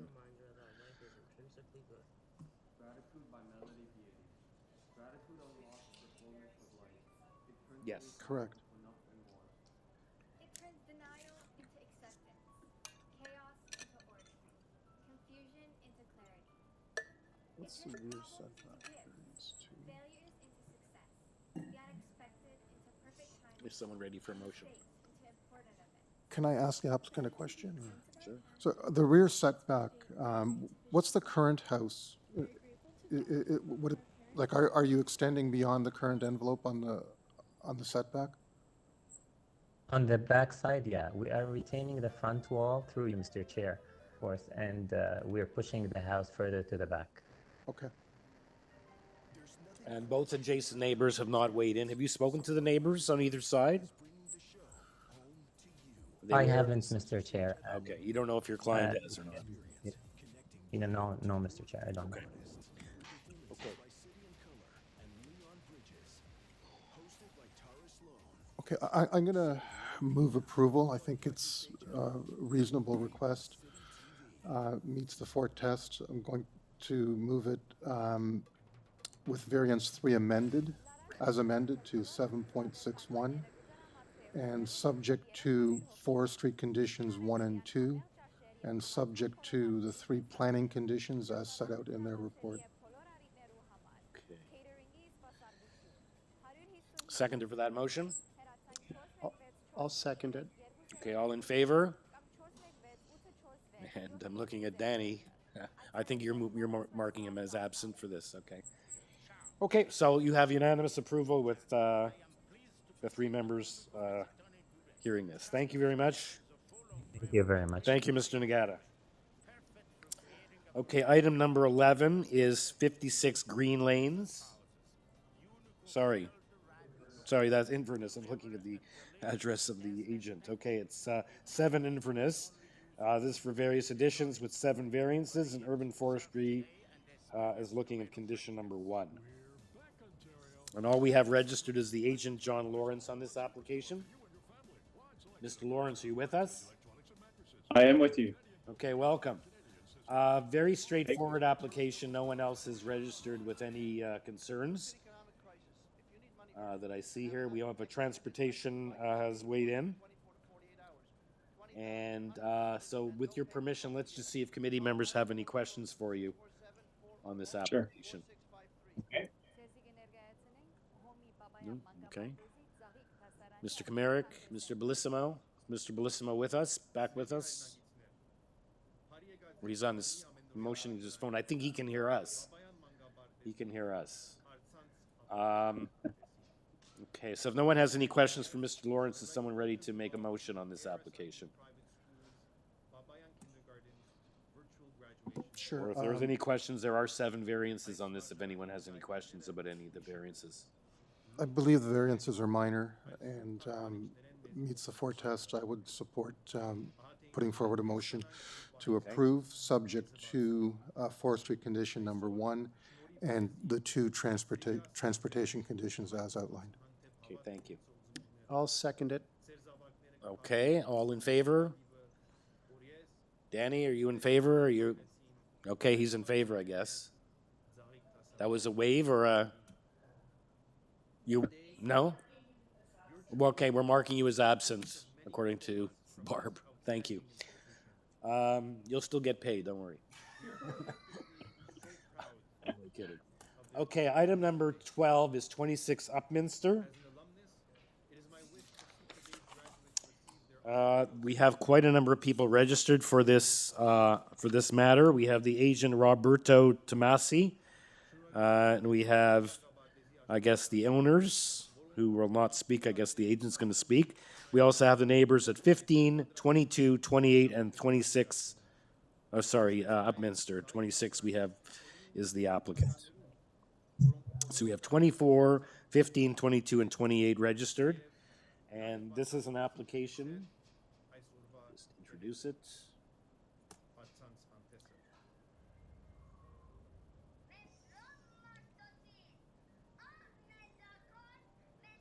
Yeah, this is to construct a 2nd-story addition above the existing dwelling, a 2-story front addition, an enlarged detached garage, and a new rear deck. There are 9 variances, 10 variances. I keep scrolling. We have a covering letter. We have supporting materials. We have quite a number of supporting materials. And, we have communication from Ravines. We have support. We have Ravines and natural features. And we have quite a bit of opposition. And yeah, I'm okay now. Okay, so let's hear first from the applicant. Can you give us a presentation on this application, Mr. Tomasi? Could I interject? Who's interjecting? I don't know which item are we in. I had lost connection for a Danny, second. you're back. Okay, item number 12. Yes. Item number Thank 12, you. 26 Upminster. Okay, we're good. Okay, is the agent there, Mr. Tomasi? Hi there, Mr. Chair. Yes, I am. It's Rob Tomasi, acting as the agent and owner. Can you hear me? Okay, yes. Can you give us a presentation here? We have a lot of people here opposed to the application. So perhaps if you can explain what you're looking to do here, and let us know if you've had any discussion with your neighbors on this application. Yes, absolutely. Thank you, Mr. Chair and members of the committee. My name's Rob Tomasi, and I'm the homeowner and homeowner of the subject property, and I'm here with my wife, Lisa Tomasi. I'd like to start off by stating that community planning, TRCA, and urban forestry have no objections with the proposed plans. We currently reside in the neighborhood on Antioch Drive, only 600 meters away from the subject property, where we've lived for over 12 years. We are valued members of the community, and we are familiar with the characteristics of the neighborhood as we've been following the developments within the area. Please refer to Appendix C in CA cover letter dated June 26th on page 25. Here you'll see pictures that demonstrate the style of homes that have been built recently and COA approvals within the last 10 years. We purchased this property to now build our forever family home for us and our growing family. The subject property is located on the west side of Upminster Crescent and backs into Westine Park. The property is 188 by 60. As you will see on the map in the public hearing notice, we are 3 properties from the end of the street from the adjacent Puckridge Crescent, a street that also runs parallel along Westine Park. Residents of the west side of both Upminster and Puckridge have no backyard neighbors. They all back into the ravine. The exception is 16 Puckridge, whose yard faces northwest, and its rear line of sight is the row of backyards along the west side of Upminster, including the subject property.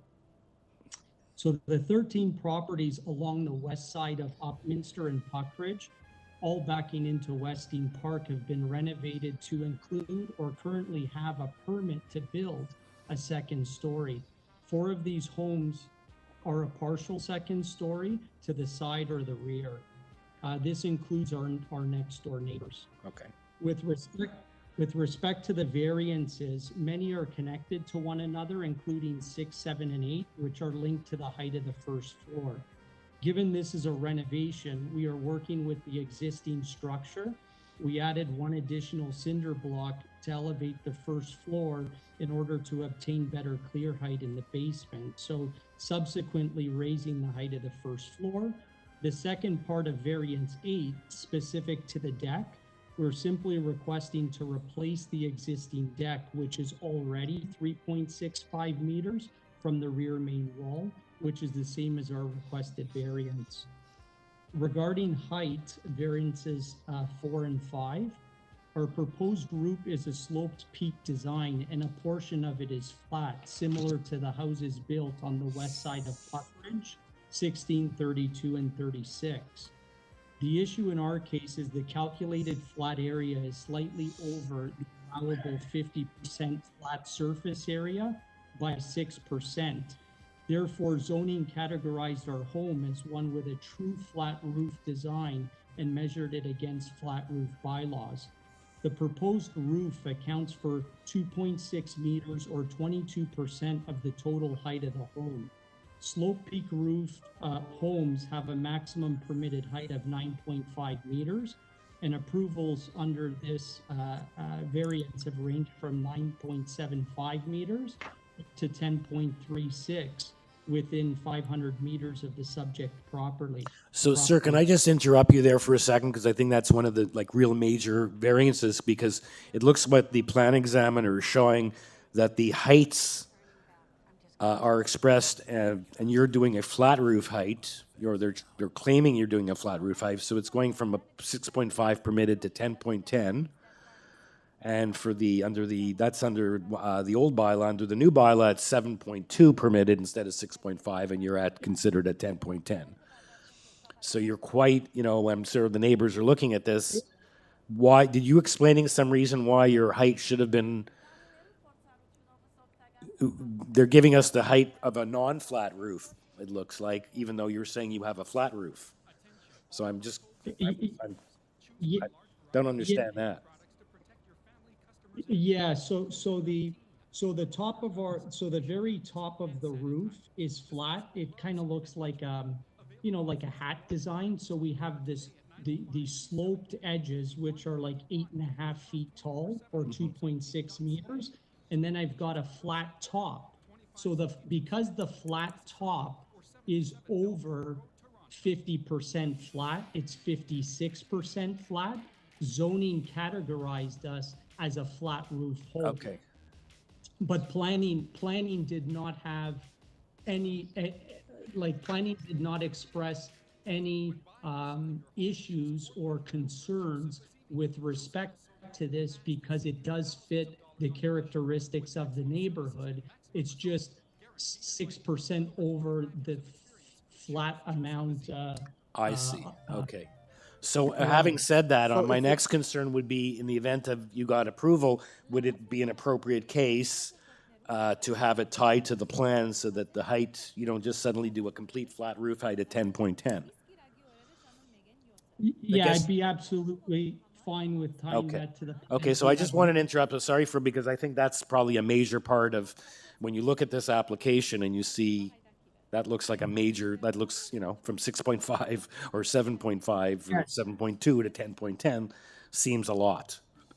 So I wanted that Yes, explanation is very absolutely. important, right? And that's, I guess, where you're saying Yes. planning didn't point out to us in a memo. Sometimes in the circumstances, they would point that out, that it's just slightly over what's characterized as a flat roof, and that they have no concern because it's not all at 10.10. And in this case, it should be appropriate for it to be built substantially in accordance with the plans to make sure you don't put 10.10 across the entire property. So sorry for interrupting. Please continue. Mr. Chair, can I interrupt as Yeah. well? Just wanted to clarify. So what is the maximum permitted if this were to be a peaked roof? 9.5. Thank you. Meters. Okay. So 10.10 over 9.5 is not as big as from 7.2, right? So that was a very important thing to characterize. So please continue. Yes, yes, and just to finish that, the approvals in the area have ranged anywhere from 9.5 meters up to 10.36 meters. Okay. Now, just to finish off, variance number 1 with respect to FSI, it was originally calculated at 0.49, but since zoning doesn't count the area below stable top of bank as total lot area, our FSI grew to 0.52. The proposed garage is enlarged in lieu of a shed, which brings its own restrictions and approvals with TRCA. This is also connected to variance 3, where the garage adds length to the plans, and also variance number 2 for front yard setback. So we now have 8 supporters, 4 of which live within 60 meters, 60-meter radius of the subject property, 2 of which are 1 and 2 houses away, respectively, at 30 Upminster and 16 Puckridge, whose backyard faces the row of yards on the west side of Upminster and has a direct view of our property. So we understand the application's judged on its own merit, and we thank you very much for your consideration. Okay, thank you, Mr. Tomasi. Let's, so now we have a number of neighbors present. And looks like the one next door, we could perhaps hear from the 2 next door neighbors at 24 and 28. So let's start with Tim McAmey and Adele Pisano. I don't know who's speaking. It's hi, it's Tim McAmey. Adele Pisano's not available, but she is my wife. She had to leave a little while ago. Just as a brief who's intro. speaking So you're Tim? Yes, speaking. Okay. Can you hear me? Yep. Okay. Let us know what your concerns are. Okay. You're well, right my next door, concern- right? Yes, I'm the one just directly north of the build. And we have your letter here dated July the 6th. Correct. Yep. Okay, please give us, let us, summarize what your concerns are. Brief history, we bought this house in 1999, 21 years ago. Raised 3 kids here. And this lot was purchased primarily not for this house, but a ravine lot that affords the privacy that one gets from a ravine lot. Contesting basing on the variances 4, 5, and 10. Now, having listened to what was just said, it's mainly the height for the maximum variance, which is increasing from 7.2 to 10.10 meters, which is additional 3.6 meters or 50%. Now, what is not listed but was cited in these plans was he came up, there was 3 different houses he spoke to, all of them well below a meter, and the closest one was 42 Martin Grove at 0.86 meters, which Martin Grove is a major thoroughfare, and it's not representative of this street, which is primarily backing onto the ravine, are all single stories or a story and a half dwellings.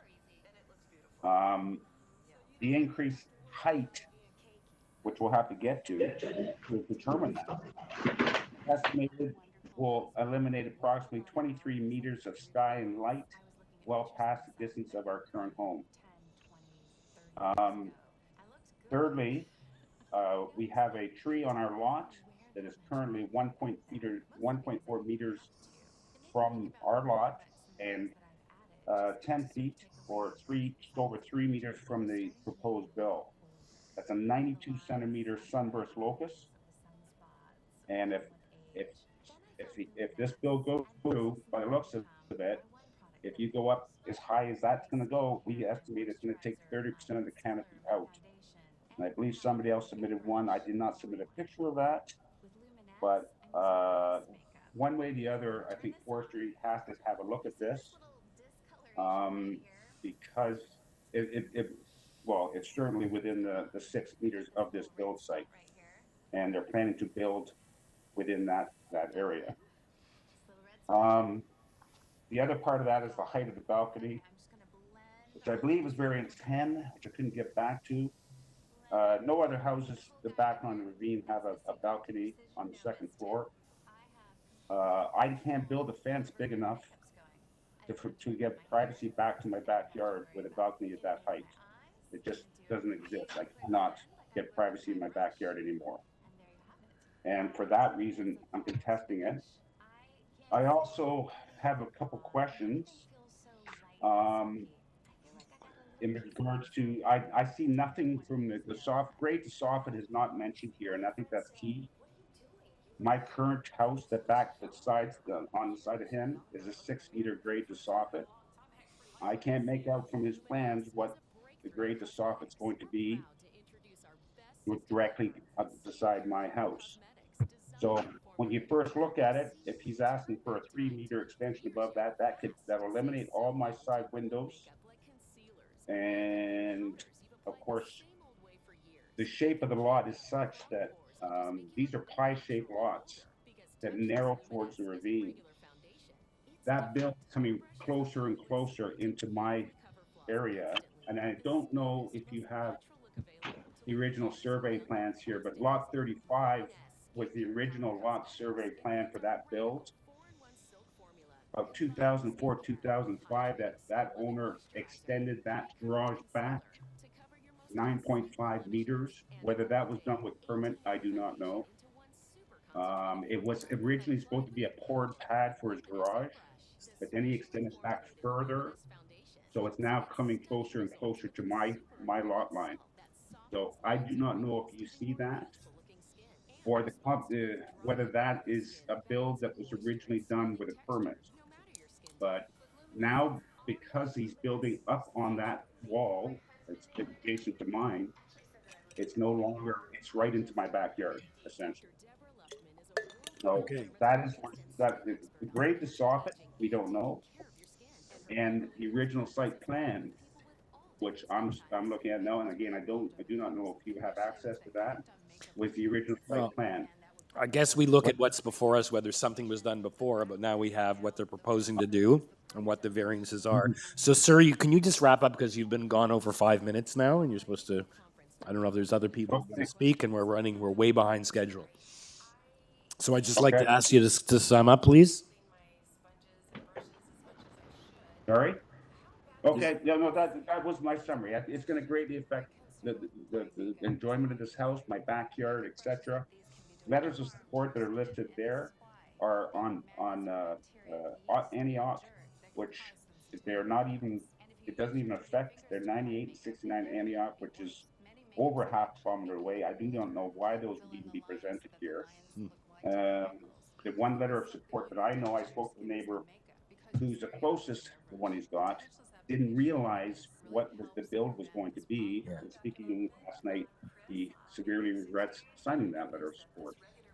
But again, most of us didn't have access to these plans quick enough to act. It was only some witty neighbors that started. Okay, thank you, Mr. McAmey. Just to let you know, as I mentioned when he was making his presentation, the agent, that it's not a true flat roof at 10.10. It's just by the definition it's over and it's considered a flat roof. But what I would suggest in the event that we would have to try to protect that anyway by having it tied to the plans in the event of an approval, which would give you some further protection. And as well, we have to look at this proposed rear deck. The variance is the location from the rear wall, and as well the size is over, but it's not over by much. You're allowed 4.4 meters, and they're at 5.6 or 5.21 meters, so they're not a lot over. So let's hear. Do we have other speakers here? Sorry. Next Could I one, ask one more 28 Upminster, Predrag Zelchka and Nikola Terzig. Would you like to give us tell us what your concerns are? Absolutely. Before I jump into it, thank you guys for taking the time to allow us to voice our opinions and address our concerns. I know it's been quite some time now, but just wanted to put that out there. My name is Nicola. I'm born and raised in Canada, Toronto, Ontario. And for over the past 10 years, I've spent it living in 28 Upminster Crescent, which is south of 26 Upminster Crescent, and we are the neighbor.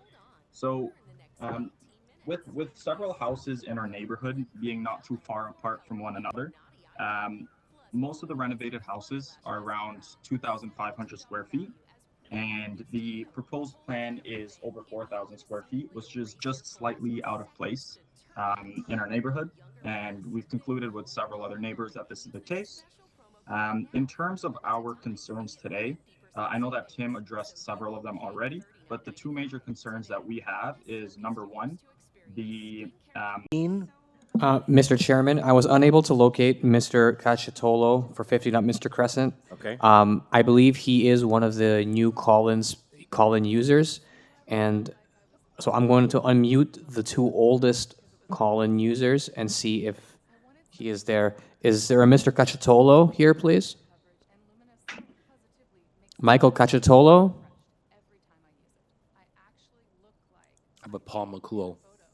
Paul McCool is available. I can go to him now. Yeah, let's go to him first. Okay. Mr. McCool? Hi there, can you hear me? Yes, we can hear you. Thank you. Mr. Excellent. McCool? Thank you. First of all, there's an interesting comment Tim made about people weren't aware. I've seen a number of variances distributed, and usually there is some kind of plan on the variance. This one that we received, although lengthy, and 10 variations, didn't have any drawings on the plan, so you would have to have some technology ability or go to City Hall to seek out the plans. So I feel. Well, I guess everything is on the website. So, Madam Secretary Treasurer, if someone is within the notification radius, what do they get? They get a copy of the plans or just a copy of the notice? If you're within the 60 meters or 200 feet of the subject property, you get a copy of the notice, a map, and a site plan, and then you get information on how to access additional information. So Okay, the thank you. remainder of the plan. Okay. Yeah. Okay, Mr. McCool, so can you... The other ones in the neighborhood, more detail. Anyways, on behalf of my family, I'd like to suggest that the variance requests are not minor. I haven't seen 10 variances. They are definitely excessive. They deviate from the current bylaw, and they ultimately will result in detrimental effects to the ravine, the integrity, the green space, water runoff to the size of the house, and detrimental impacts to myself and immediate neighbors. Your permission to, if approved, to go ahead with the. First of all, I'd like to make a comment on variances. I think the bylaws in place in Toronto and Etobicoke are fair and reasonable. I think they're put in place to protect average citizens and homeowners. The rules are designed and well constructed, well thought out. I think they're reasonable, fair, and just.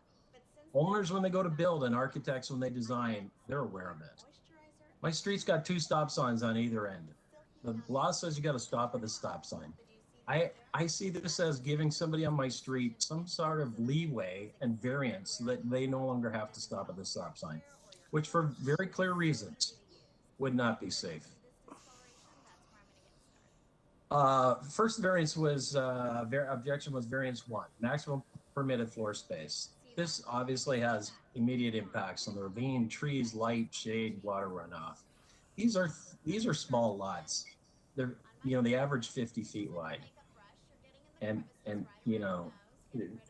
one of the problems you don't pick up on, both neighbors, I'm surprised they didn't mention, the immediate neighbors have basement flooding from groundwater.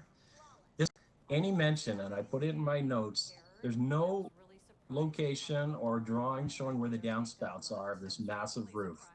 If the water's going in the driveway, it's now going on the street, contributing to water basement flooding. If it's diverted to the neighbors, I don't doubt that it'll contribute to their basement flooding. I've always seen on every development, the house always ends up being higher than the grade of the neighbors, which also leads to neighborhood flooding. And that's all due to large reduction in green space and the construction of larger homes. Variance 3. My only issue here is that we don't take into account decks and soffits. If you look at this drawing, the floor plan does not show, I think he's got a 1 meter wide soffit. So next to Tim's house, he's got 4 feet, 3 feet will now be a soffit. Essentially, it ends up being 1 foot away from Tim's if his ever gets developed and they get the same variance approval. You can have houses 2 feet apart, which to me is a fire hazard. Variance 4. The altered dwelling has an unprecedented height of 10.10 meters. That's what they're shooting for. They had a number of comparables. I don't think any of them are comparable. The only comparable I saw was maybe 8.1 meter. The problem with comparables is you don't have any idea of how wide that current lot was. A 10.10 on an 80-foot lot, a 75-foot lot, no big deal. On 50-foot and less lots, it's really excessive. The architect can easily work within the current bylaws. It's purely architectural, serves no other purpose. Time. Yep. Sir, can you try to wrap up? You've received your 5-minute point. Can you please wrap up? Well, sir, one of the items on the height, a 10-meter house. Yeah. I looked, there's a website, you can calculate the shading. Between 7 and 9, I have breakfast on my deck. I will no longer have sunlight on my deck, and I'm 2 homes away. Yeah. A 30-foot house has a between 7 and 9 in the morning, has a shading of over 110 feet.